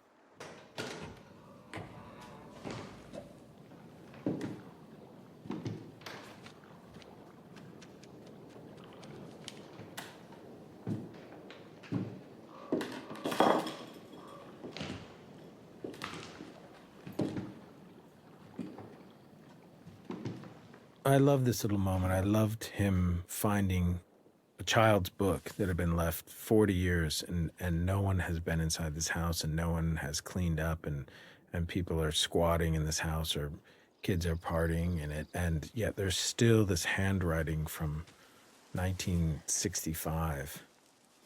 We were able to shoot this shot in like 4 or 5 takes where Daniel walks to the top of this little hill and we shot behind his head with a little pellet gun that had little powder pellets in it so that he could react to something there, but the actual chunks flying off the post were done in CG, and the scratch on his eyebrow and the blood that issues forth from that were all done in CG, and it just works perfect.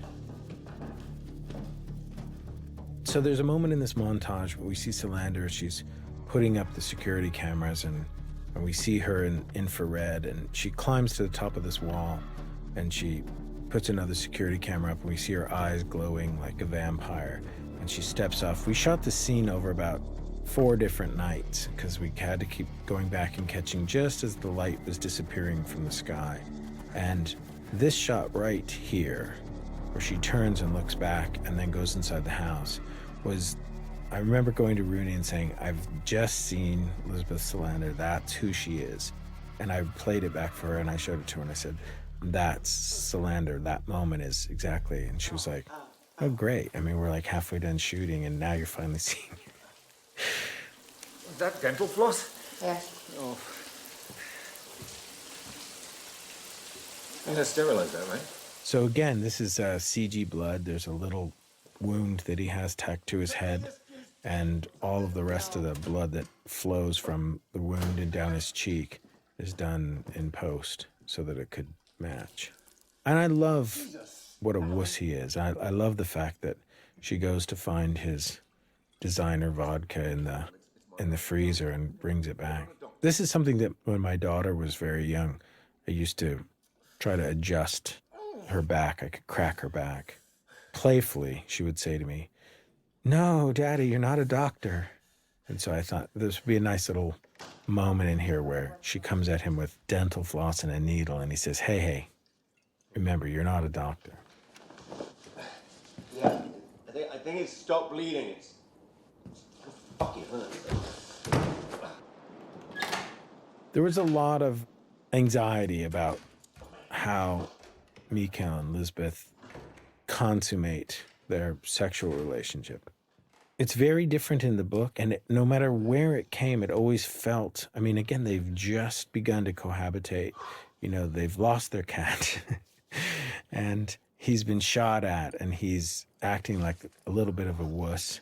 And I always saw it as she's just trying to get him to calm down. It's like somebody once told me that the Air Force did a study and found that the best way for people to overcome jet lag was through orgasm. So I saw this as being Solander's way of saying, look, you just need to get your mind off of this because all of your crybaby antics are driving me nuts. And I like the fact that she sort of takes him. And so this was obviously going to be an intimate scene to shoot, and it was going to be awkward for the actors. Anytime you do this kind of stuff, it's awkward because it's so technical. They have to be here in order to get the side light, and then he has to flip her. I mean, we had to do that 15 times in order to make it look reasonably elegant, you know, otherwise it starts to look like bad wrestling. And so we knew that Rooney was going to have to be naked, and she asked to have a merkin made.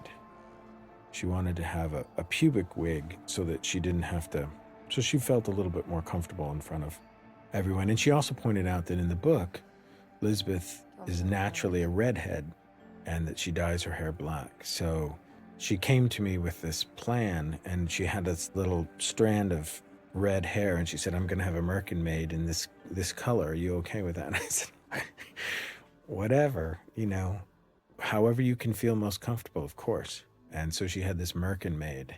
And I believe in Japan we had to put a mosaic over it because fake pubes are considered to be nasty. I like working with you too.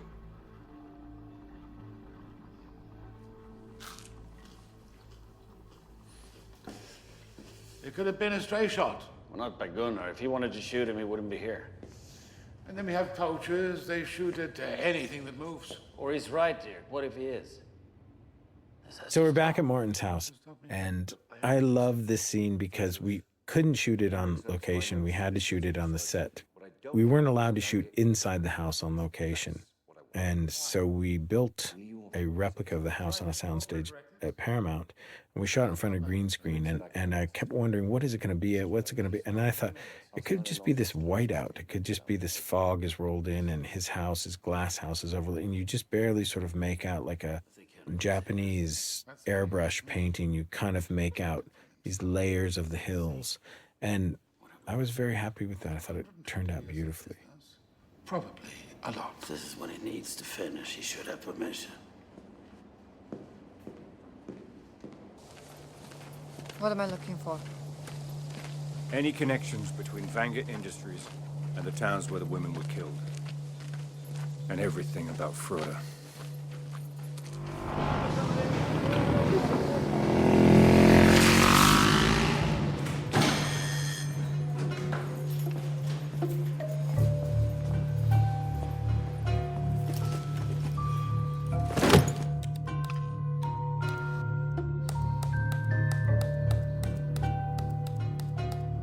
So again, you're seeing in 10 frame, 12 frame little snatches all of the photographs taken of the bridge crash that day. And there are hundreds of them. And there are literally 2 units. A photographer who was just responsible for Harald's photographs, and there was a photographer who was just responsible for the courier side of the bridge. So if you're looking at the family, it was shot by Balder, and if you were looking at Harald's point of view from the family side of the bridge, it was shot by Anders, and it's, I mean, it was the still photos in this movie were its own schedule, its own crew. It was a massive undertaking. Sorry.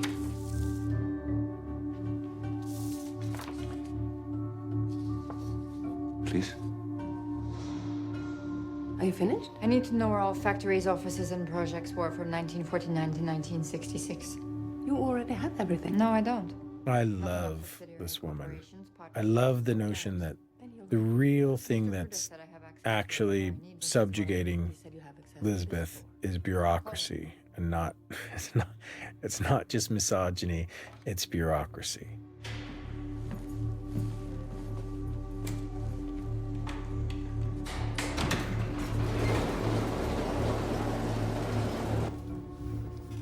We shot coverage of every angle of that, bringing the books down from the shelf and putting them on the little rolling cart, but in the end, just played great and won.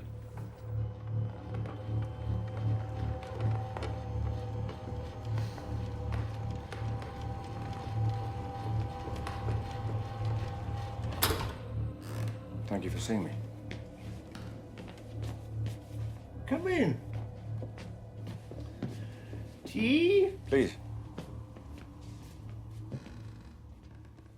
Per Meyerberg plays Harald, and in the script he's supposed to be this very frightening figure. And I love the idea of him as sort of Yoda. He's like, I think the thing that makes him scary is not his physical presence or how sort of diabolical his lair is, but he's making no excuses for his past. He's completely comfortable with his anti-Semitism, and he's not about to hide it. I thought that Steve Zalian's approach to that was very, very adult and interesting.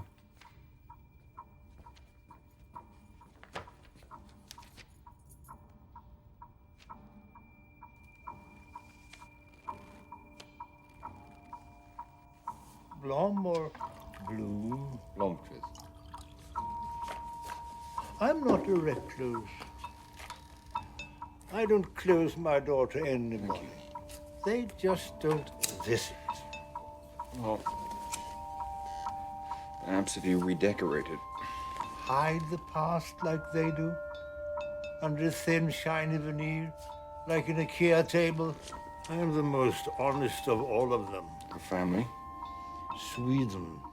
I mean, I have nothing against IKEA, so I keep being asked this question. What's your personal attack on IKEA? Why do you keep doing this? But it was the idea of the veneer of something, and then when he finally gets to say, no, I'm more honest than the rest, meaning the family? No, meaning Sweden.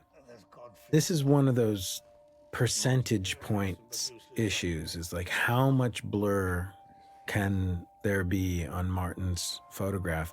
We would go back and recomposite the photos. We would take blur from one photograph and put it over another photograph just to find that place where it tells a story clearly and yet it still obscures the person so that the actor can actually look at it and say, I can't tell who that is. Can you tell me who that is? Call Frida.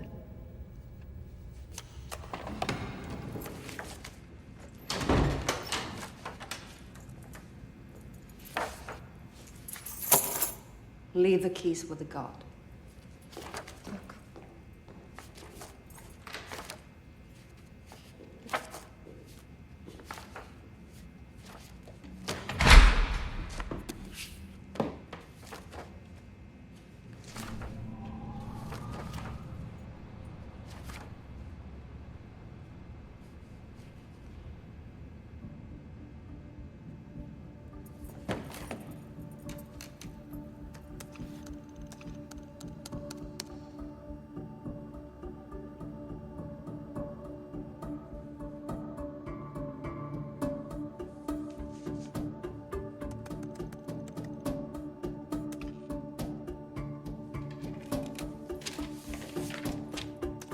One of the things that was important to the character is that Lisbeth would have her own kind of customized operating system, that her computer is not going to look like Blomqvist's computer. Blomqvist's computer has digital color-coded Post-it notes on it.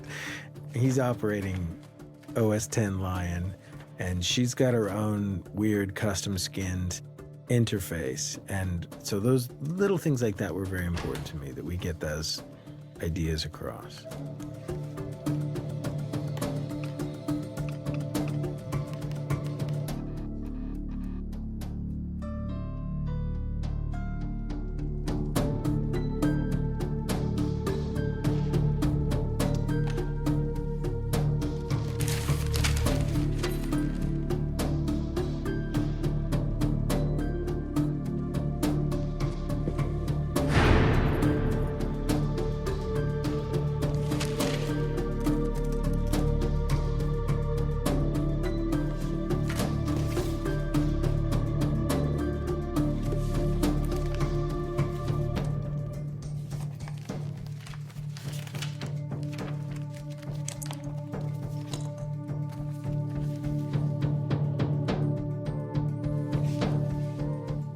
So again, this is one of those things where how much do you have to underline something? We see Henrik, we see the shield, we connect the shield to Lena Anderson.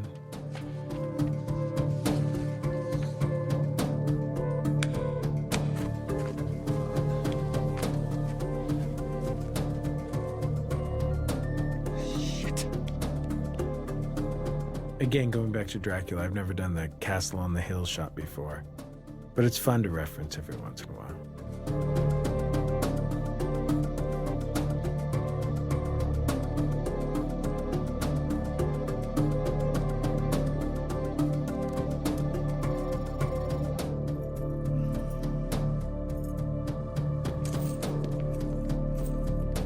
Most of the sequence was shot with the Technodolly, which is like a motion control camera that you kind of rough into position, and then you can move all these different axes. And the whole idea was that this would be a very quick way to do these elaborate moves. And of course, the quick part didn't really work out.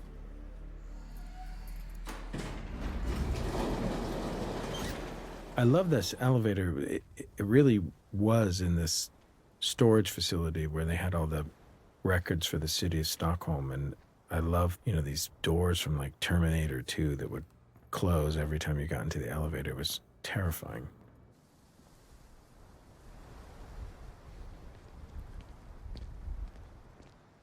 This was a sequence that from the beginning, when Ren, Kleiss, and I, and Trent Reznor, and Atticus Ross, when we started talking about the scene where Mikael goes up to Martin's house and he walks in the back door, the glass house, I said, there's not going to be any music, because music will tell us that we're in a movie.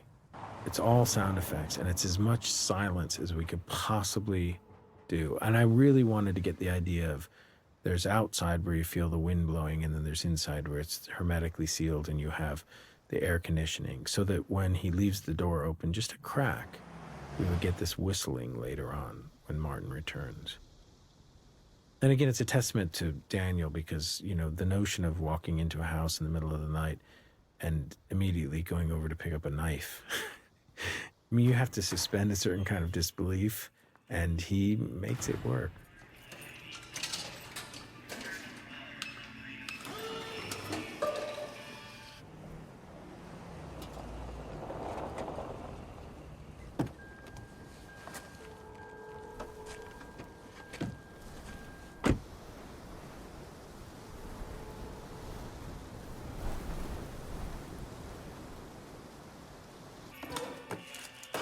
Ren does this thing where when we cut to the house and Martin arrives, we see the cottage, we hear this horn, and then when we cut to Martin's house, we hear the horn that much further away, half-mile further away.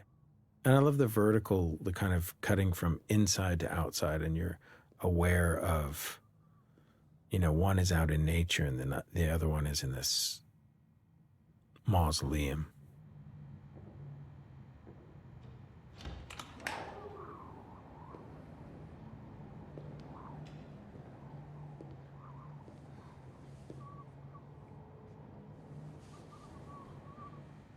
There was a moment that we had planned for this where he walks over to the gun case and he looks, and the camera's going to track left as he walked out of the room and see that there was one gun that was missing from the gun rack.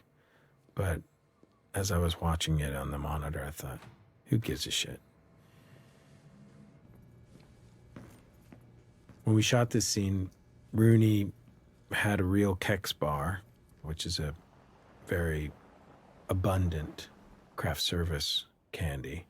And so we had a bunch of Kex bars, and she had all of these little cups of espresso. And we probably shot 16 takes, and by the end of it, she weighs like 83 pounds. So she'd eaten like 9 Kex bars and drunk 18 shots of espresso. So she was literally shaking.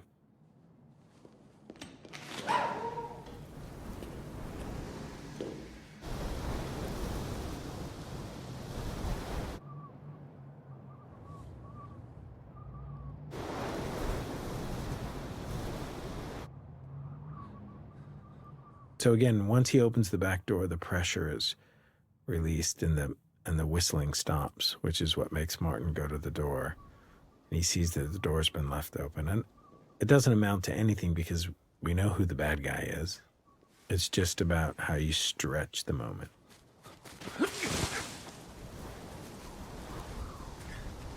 Mikael! I love this moment where Daniel, he stands up and he's wiping off his hands as he's just fallen in the mud. He doesn't know what to say. He's so obviously caught. And when Stellan walks forward, he knows the gig is up. They both know what they both know. And now it's a question of whether or not politeness will rule the day.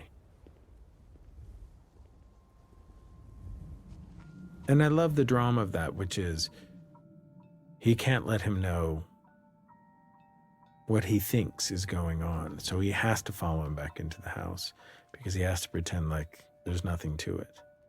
It's a kind of sadism that's perpetrated on the audience that can actually be fun.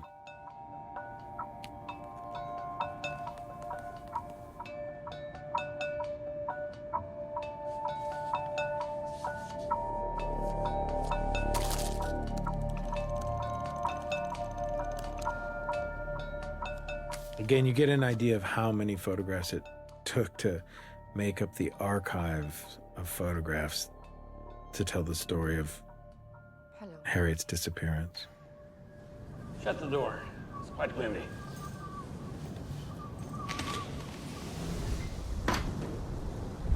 What happened to you? When? Just now. I fell in the dark. You don't have a flashlight? I'll get you one. I just wasn't being careful. I love in the blocking the way that they sort of stay opposite one another. He keeps his distance from Martin, and Martin keeps trying to sort of close the gap. And then when they're finally right next to each other, it's almost as if Daniel has sort of talked himself out of the idea that Martin's a problem. There's another little moment where Stellan takes a look at the knife rack and sees that one of the knives is gone. And only in a house like this could you ever even remotely believe that somebody would know that their knife was missing. So what did you say? What? You said Henrik asked you to ask me something. Well, I just did. What? How's the investigation? Oh, yeah. That was his question. And I love the fact that Daniel's been walking past this rifle out in the middle of the family room near the kitchen, and he's walked past it 3 times and he hasn't seen it, and it's been there the entire time. I can see you're anxious. No. Well, I mean to get home after the walk. Yeah, so, of course I am. To have dinner with your girlfriend. Assistant. Daniel makes the notion of an assistant different from one scene to the next. In the first scene where Stellan asks him if that's his girlfriend, he says it's his assistant. It's more of he downgrades her. And here he downgrades her for a different reason. He doesn't want her to be involved. And he does it in there's such a nice clarity to it.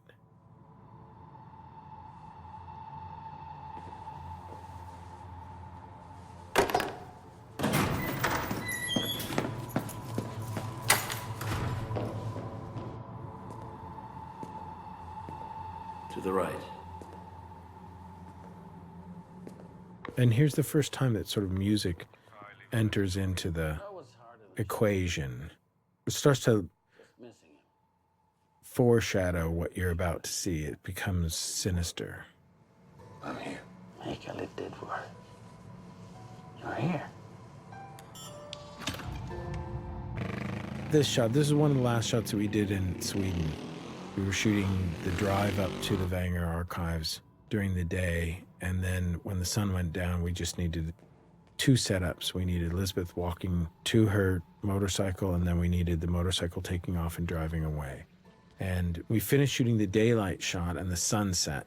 We figured we would have 4 or 5 hours. This was in June. The sun went down at 11:58 p.m., and it rose again at 1:58 a.m. So we were really running. So the gassing, this is not meant to be a particularly Nazi solution to getting control of Blomqvist. But we went to the special effects department and we asked them, what can he possibly do? He can't hit him on the back of the head. That's just too lame. Daniel Craig offered the idea of like maybe a dart gun, like a blow gun that he would have learned from indigenous peoples of faraway land how to use. And we nixed that idea. And then somebody brought up the idea of not gas, but carbon monoxide, that it could be released quickly and it could cause unconsciousness. And so we looked at what that would look like. It's how animals are dealt with, and extreme cases. And we looked at what that technology would look like in a room like this, and it was decided that this was probably the most immediate way of getting control of Blomqvist. Well, you in an Uppsala prep school blazer. What does that prove? It says you lied about where you were that day. Did I? Or rather, when. So what? People lie all the time. It also says that you and Lena Anderson were schoolmates. Lena? That was a long time ago. I like the fact that Stellan is still curious about, tell me what it is, tell me what's the mistake that I made. And he actually seems genuinely interested in the answers. How much does the girl know? I hope it's as much as you do. I'll make it fun. Where is she? Stockholm. We used to have a scene, when we first assembled, we had shot a scene where Stellan gets a call from the archives manager. It was interesting, when we had it, it seemed overly pedantic. It seemed like we were just explaining too much. And when we took it out, it was nice how he got to reveal to Blomqvist something that even we didn't know, but obviously made sense because it's something that Salander forced. Hey, hey. So hey, hey was something that we picked up in Sweden. It was something that everybody on the crew said, and we had to work it into the text. We were going to get shirts printed up that said hey, hey.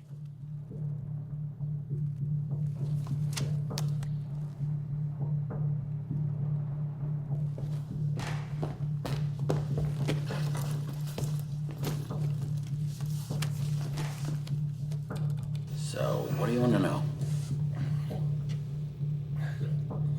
You're a journalist, ask me questions.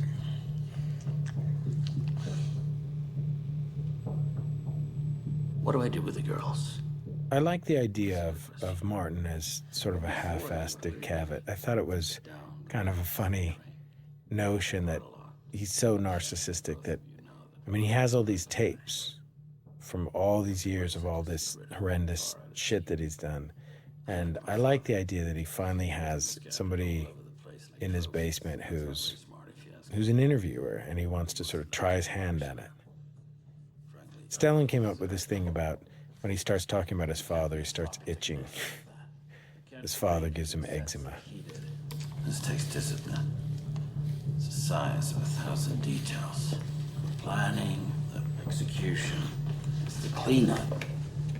I guess I don't have to tell you, but you're going to create quite a mess here. Shh. Shh. Let me ask you something. Why don't people trust their instincts? One of the things that I liked was the idea of Martin as sort of an audiophile. And so I wanted him to have a reel-to-reel tape recorder player. And when we started sort of riffing on that idea of the audiophile, these tapes that he makes are very private, and he probably doesn't make more than 3 or 4 of them a year at the most. So he's bought in bulk, and he has a camera that he's comfortable with and a system that he's comfortable with. And it doesn't matter that it's from 1985. He has his way of working, and he's comfortable with it. It's never occurred to him that it's time to switch over to rewritable DVD. Getting hard. But you know, we're not that different, you and I. We both have urges. Satisfying mine requires more towels.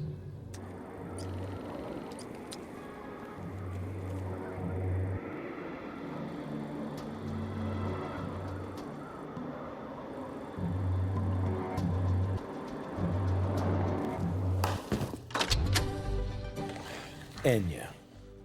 We're actually rewriting the scene. We did a rehearsal read-through and with Steve Zalian and Stellan and Daniel in London, and before we came to LA to shoot. And we were talking about the things, here are the things that Martin should talk about, here are the things that he shouldn't talk about, and we were playing around with these ideas. There was a moment where we cut away to Salander, and when we came back, I liked the idea of Martin having music that calmed him because he was about to do some really terrible stuff. And he has his music. He has the music that he likes to drive to. He has the music that he likes to slaughter to. And we started to talk about what should that be when he goes over and he hits the play button and the reel-to-reel recorder spins. What comes out? And Daniel Craig, to give credit where credit's due, immediately sat up in his chair and said, Orinoco Flow. We didn't know if he was having a stroke. No one knew what it meant. No one knew what is Orinoco Flow. And he started laughing, and he ran, he got his iPod out, and he played what I always thought was called Sail Away by Enya. And we could not stop laughing. We just thought it was kind of the greatest thing for a serial murderer to have this music as his music to kill by. Now, it's originally written that he had this gigantic roll of saran wrap. And we spent a good 2 hours one morning trying to figure out how to physically engineer this. And finally, we just decided, go get some plastic bags. And the props department ran down to, I'm sure it was Ralph's or something. We were in Los Angeles on the Paramount lot. And they ran and got all of these plastic bags that were for produce. We had dozens of them, and we almost ran out of plastic bags. Stellan came up with this idea of sort of finding the edge of his rib cage. You know, he has all of these knives, different kinds of knives, and bolt cutters and saws and things in his, and yet he needs to select exactly the implement, and then. And I do think that there's something about what you've seen before in the movie that might lead you to believe that we're going to see Daniel Craig get gutted.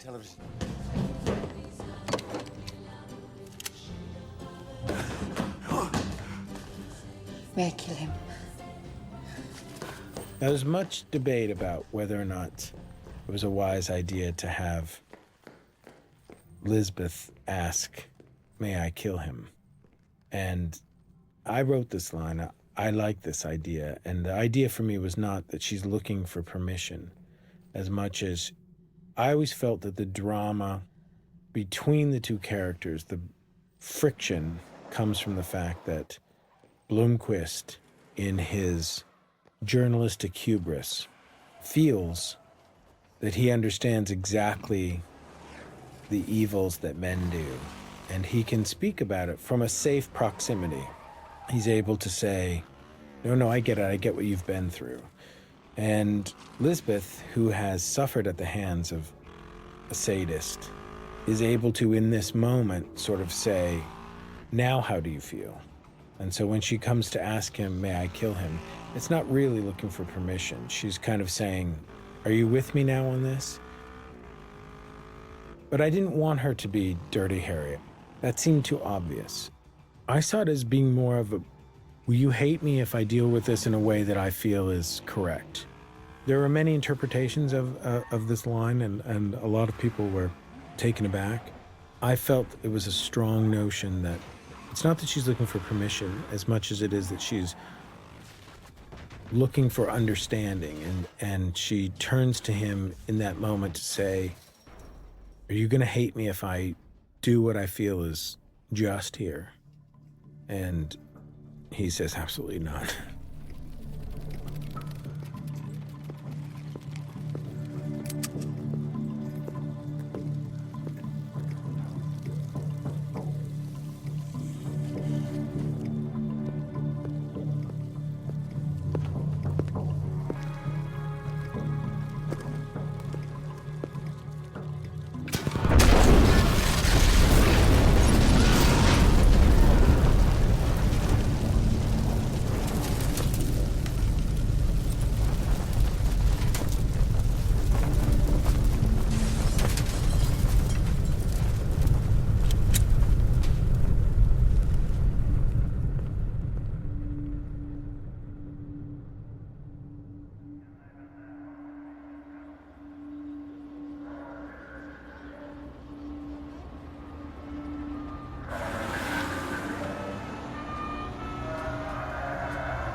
There used to be a scene where Fruda comes over and we acknowledge how many tapes have been found in Martin's basement, how many books and photographs of women that he's slaughtered in his little basement abattoir.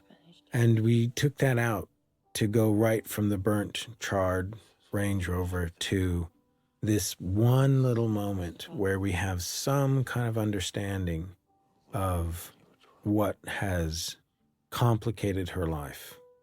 I love the idea of a person revealing something, and in the moment of revealing something about themselves, makes themselves more enigmatic.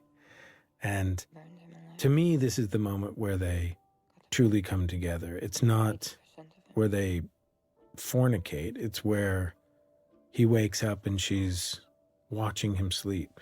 And then he says, tell me something about you because you're fascinating me.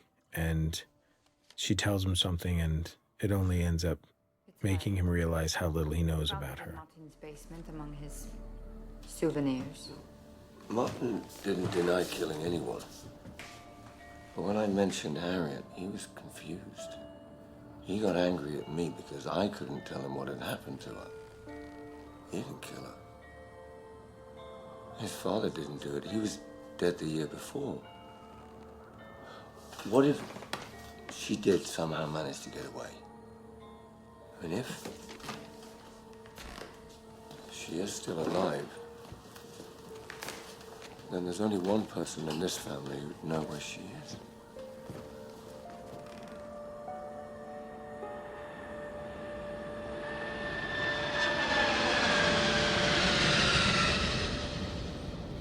I love dissolving through and seeing Tony asleep. I don't know if everybody who's seen the movie realizes that that's plague, but I like the idea that Tony is snoring away on the plane.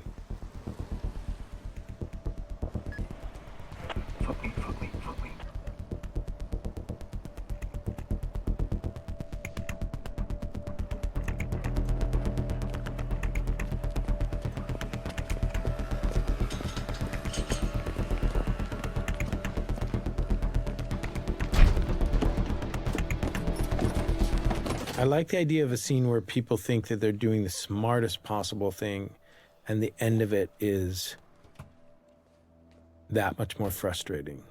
I think both Daniel and Jolie in this scene are fantastic. I love how she is finally fed up with his nonsense. Hi. Look, I'm sorry to bother you. What do you want? Has no one called you? About? Your cousin, Martin. What about him? He died in a car accident last Thursday. There's going to be a memorial in I'm not Hedderstad. interested in any memorial. No, I understand. What do you understand? We shot this at about 2 o'clock in the morning, maybe 3 o'clock in the morning, and Jolie was well and truly fed up with me, but the last take is the take that's in the movie, and she's so good in it. How'd it go?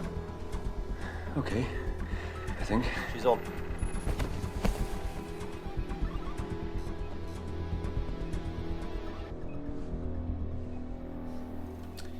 And she's shopping.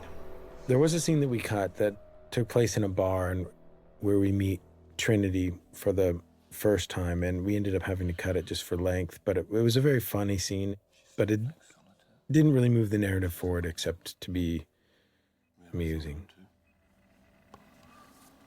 So sure she was going to lead us to her. Put your hand back in my shirt.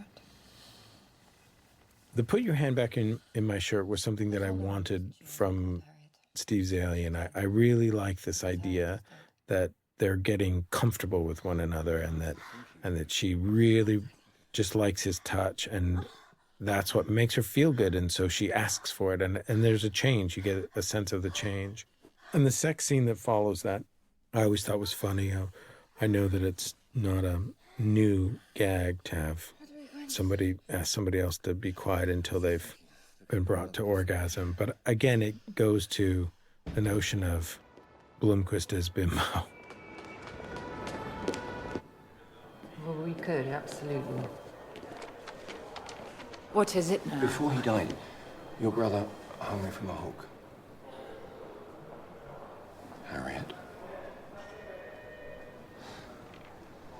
So you sent the flowers?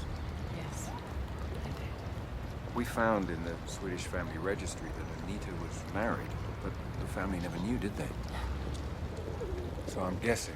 The flashbacks that we set up at the beginning of the movie that kind of were from Henrik's point of view or from Henrik's remembrance of that day. There was a warm place. It was this idyllic setting and these blonde-haired, blue-eyed, beautiful children and this family gathering. And yet in this flashback, we're going to see her escape from the island, and we're going to see it in this drab, cold, drizzly, the reality of it, what it was really like to be 16 and leaving everything behind to climb into the trunk of a car and hopefully never see these people again. I was 14. First time he raped me. Martin. No, my father. Martin only started after he had died. Well, why didn't you tell somebody? I did. Jolie did an audition on tape, and I think it was in New York, maybe it was in London. I think it was in New York. And she sent it, and it was this scene, and it was so beautiful. There's a real dignity of the survivor. There are people who were very upset with the idea that we didn't go all the way to Australia to find Harriet. But I like the idea of Harriet hiding in plain sight. I liked its parallels with Lisbeth. Lisbeth has learned to hide in plain sight in her way by being sort of invisible detritus. And Harriet had to become Anita. I like the parallels of those two stories. I got out of the house. I went down to the dock. He came staggering after me. I could never fight him off in a small space, but out in the open, I was strong enough to deal with an old truck. When it was over, I looked up. Martin was standing there, staring at me, and all I'd accomplished was substitute one for another. A couple of months later, Henrik sent Martin to school in Uppsala, and I thought that maybe, just maybe, the nightmare was finally over. And then I saw him the day of the parade, across the street. And I knew that it would never be over. So how did you escape? Anita, she insisted that I leave everything behind. The change with Harriet taking on Anita's identity was made before I saw the script. But I thought it was smart, and there was no reason for the shoe leather. And it was the only way to create enough room to be able to finish off the Wennerstrom story. And I appreciated that. I'd grown up with that bridge as my link to home. But all I could think is, if I could just get away from them, just get past the police, then I might be safe. And I was. There were a lot of birds in this park, and they were especially loud. And one of the reasons that we had to loop the entire scene. There's no way to shoot a scene in a metropolitan London and not have to loop it these days.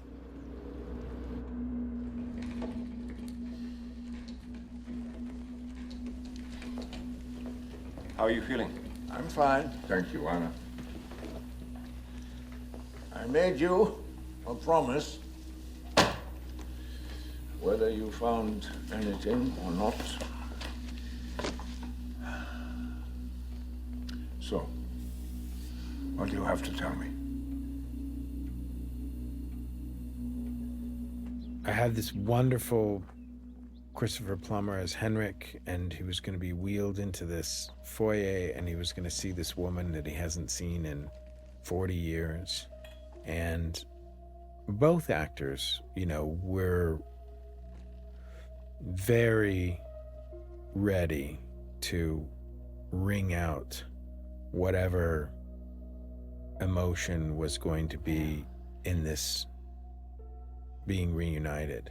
And I said to Jolie before we started shooting, I said, now, build up to it, as much as you can. We're going to have to do your makeup between every take, and I also don't want you to get bored or exhausted with it. I'm going to shoot a wide shot at the end of the hallway. I'm going to shoot a medium shot over Lisbeth and Mikael. I'm going to shoot a POV from Fruda. There's a lot of coverage on this, so I don't want you to burn it all up. So the first take, she just melted. And I knew I wasn't going to get that many takes. So I went to her and I said, okay, here's what I want you to keep in mind, which is when you see him, he looks terrible. And part of the reason he looks terrible and part of the reason he's sick is because of you and because of the pressed flowers that you sent him and all of the angst that he's suffered because you didn't tell him where you went.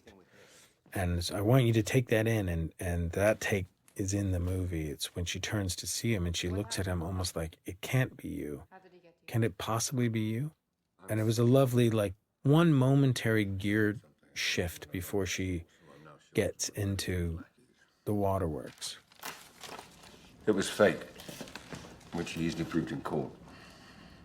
You were quite emphatic that the way I looked into your life was illegal and immoral. Would you feel the same about Wennerstrom? Go on. I did some work on my own on him before you hired me. I haven't had a chance to look at it all because you and Harriet fucking Vanger have kept me busy. But I may have something. You may have something? Maybe. They launder money from arms and drug sales and crime syndicates in Russia. So there's no real reason to care about Wennerstrom this many hours later. But again, I think it completes for Lisbeth to make a difference in Blomqvist's life, especially as it relates to his fall from grace that we saw in the first 8 minutes of the movie. To me, is an important part of coaxing him back out into the world. He's run away to hide. And I love the fact that she does this for him. And even if it is Act 5. One of the great things about Rooney's characterization of Lisbeth, I love the fact that she's, you could start a scene, you can turn to Rooney and say, she should be picking her nose. And she would go, okay. You'd be playing with that. You'd be playing with that little thing. Maybe it's rusty, or I don't know, maybe it's crusty. What happens now? Well, he'll say it's a personal vendetta which won't wash. Police will investigate, FBI will investigate. He'll go to court, maybe he'll go to prison. You think? Probably not. These guys never do.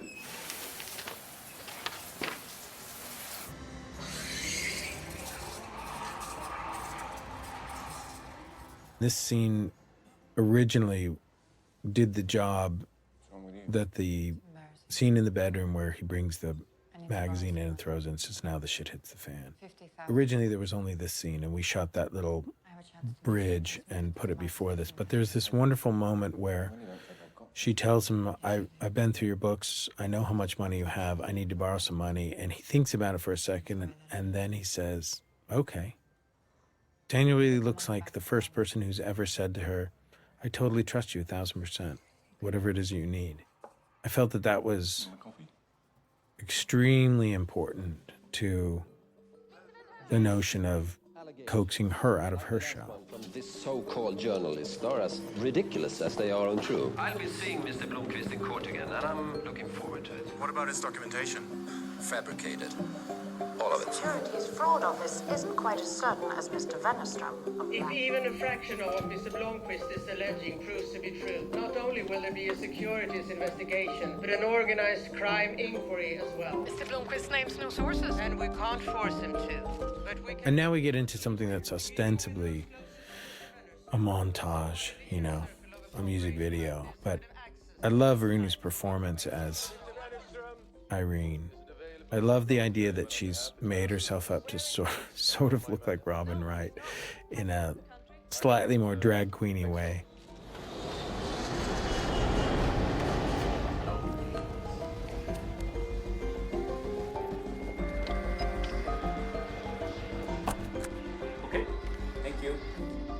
It is not that easy to go from country to country with a fake passport, just so everyone knows. Extremely complicated procedure. May I have your passport, please?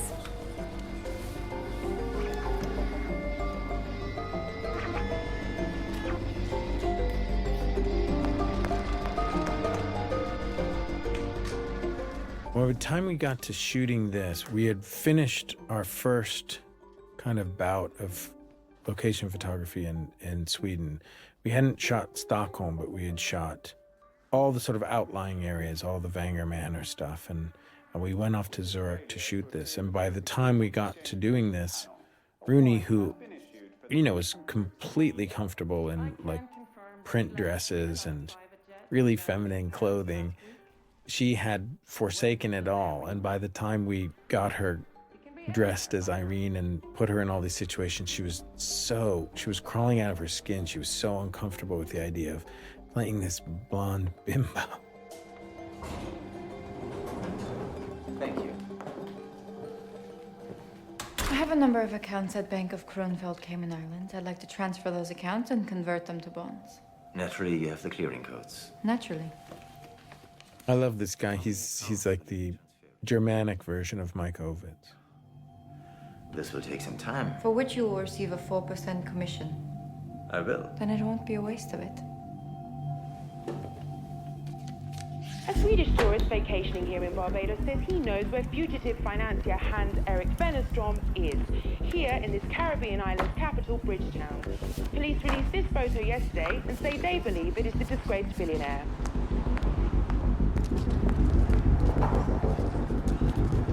This is the natural beauty of Zurich. It's a tremendously photogenic city. It's very expensive, and it's hard to work in, but it is stunning. How many of these would you like to convert for deposit? All 50 into 5 accounts. This is a little moment that I think is in the script, but it started with a conversation, and we wanted to give Solander as many of those little kind of Perry Mason moments as possible. You know, she's going to be leaving that coffee cup behind, so she's definitely not leaving a lip print.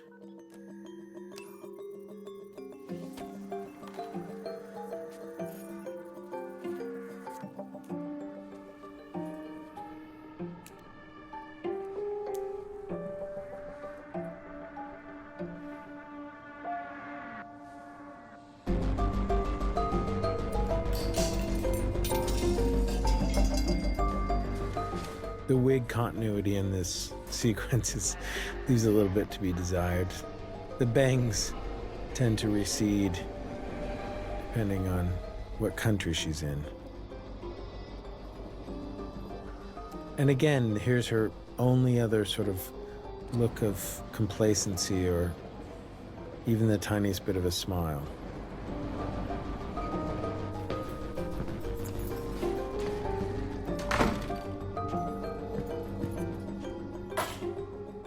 Originally in this scene where she returns home and she burns her passport, there was a shot of Bjurman across the street. Yorick was watching, and it was meant to sort of remind us that she still had adversaries out there. But it made the audience feel like he had witnessed everything that she had just done. Article appeared on newsstands, began emptying accounts at Bank of Kronfeld in the Cayman Islands. That money... We had a point of view in there of Solander waiting on the sidewalk, and when Blomqvist goes over, we cut to it, but it just seemed so ham-fisted that I like the idea that he sees something that draws him outside, and then we find out what it is, and then we see them together, and we're made aware of Erica Berger's noticing that he's gone. I quit. It was a good investment. It was okay. I think this scene is very beautiful. I love the fact that she has kind of come into her own. We had a long discussion, you know. Daniel asked me, am I lying to her? Am I lying to her when I tell her I'm going to be spending time with my daughter? And I don't think so. I think he and Erica are going to go do something with Pernilla, and so he's answering honestly. And to me, that was something that was kind of beautiful about the fact that he makes no bones about who he is. He's not covering anything up. And it's not that he's omitting anything. He's answering the question as simply as he can. It's not that he's returned to Erica. It's that he's always going to return to Erica. Never showing up with good news, only problems. I have good news now. I made a friend. I mean, one that you'd approve of. I'm happy. I love the idea that we don't have to see her on camera saying, I'm happy. That can be one little step for a little pawn. In what police are calling a classic gangland execution, the investigation into Wennerstrom's ties to crime organizations worldwide will now turn into speculation. Which of them caught up with him before Swedish authorities could? Wennerstrom spent the last days of his life. One of the things that we discussed when we were shooting the cafe scene is how much culpability does Blomkvist feel? And what does it mean for him to be responsible in some way for the death of another human being? And I think that he's torn in that moment. He turns away and he's sort of thinking, wow, does this mean there's mobsters looking for me? Or the fact that I got him back and yet I don't know that I feel that great about it.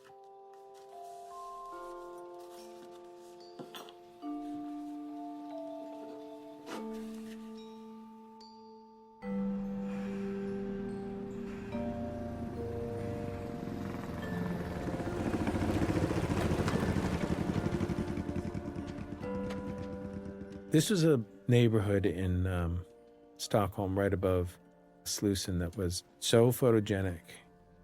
This building is actually across the street, about 25 feet from the building that Larsson wrote about in the novel. The actual address that he gives is right across the street. And the building was a really beautiful building. It's kind of a famous apartment building.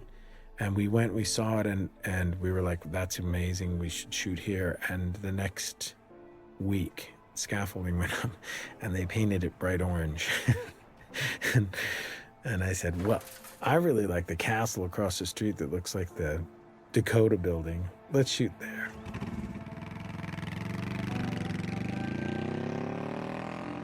Single most dangerous stunt in the entire movie.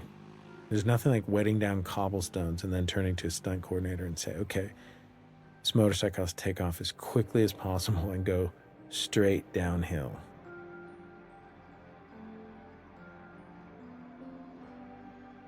What I liked about the story was, regardless of what happens with the Vangers and what happens in the locked door mystery, it was really a tale about how a 20-something girl and a 40-something man help each other out of hiding.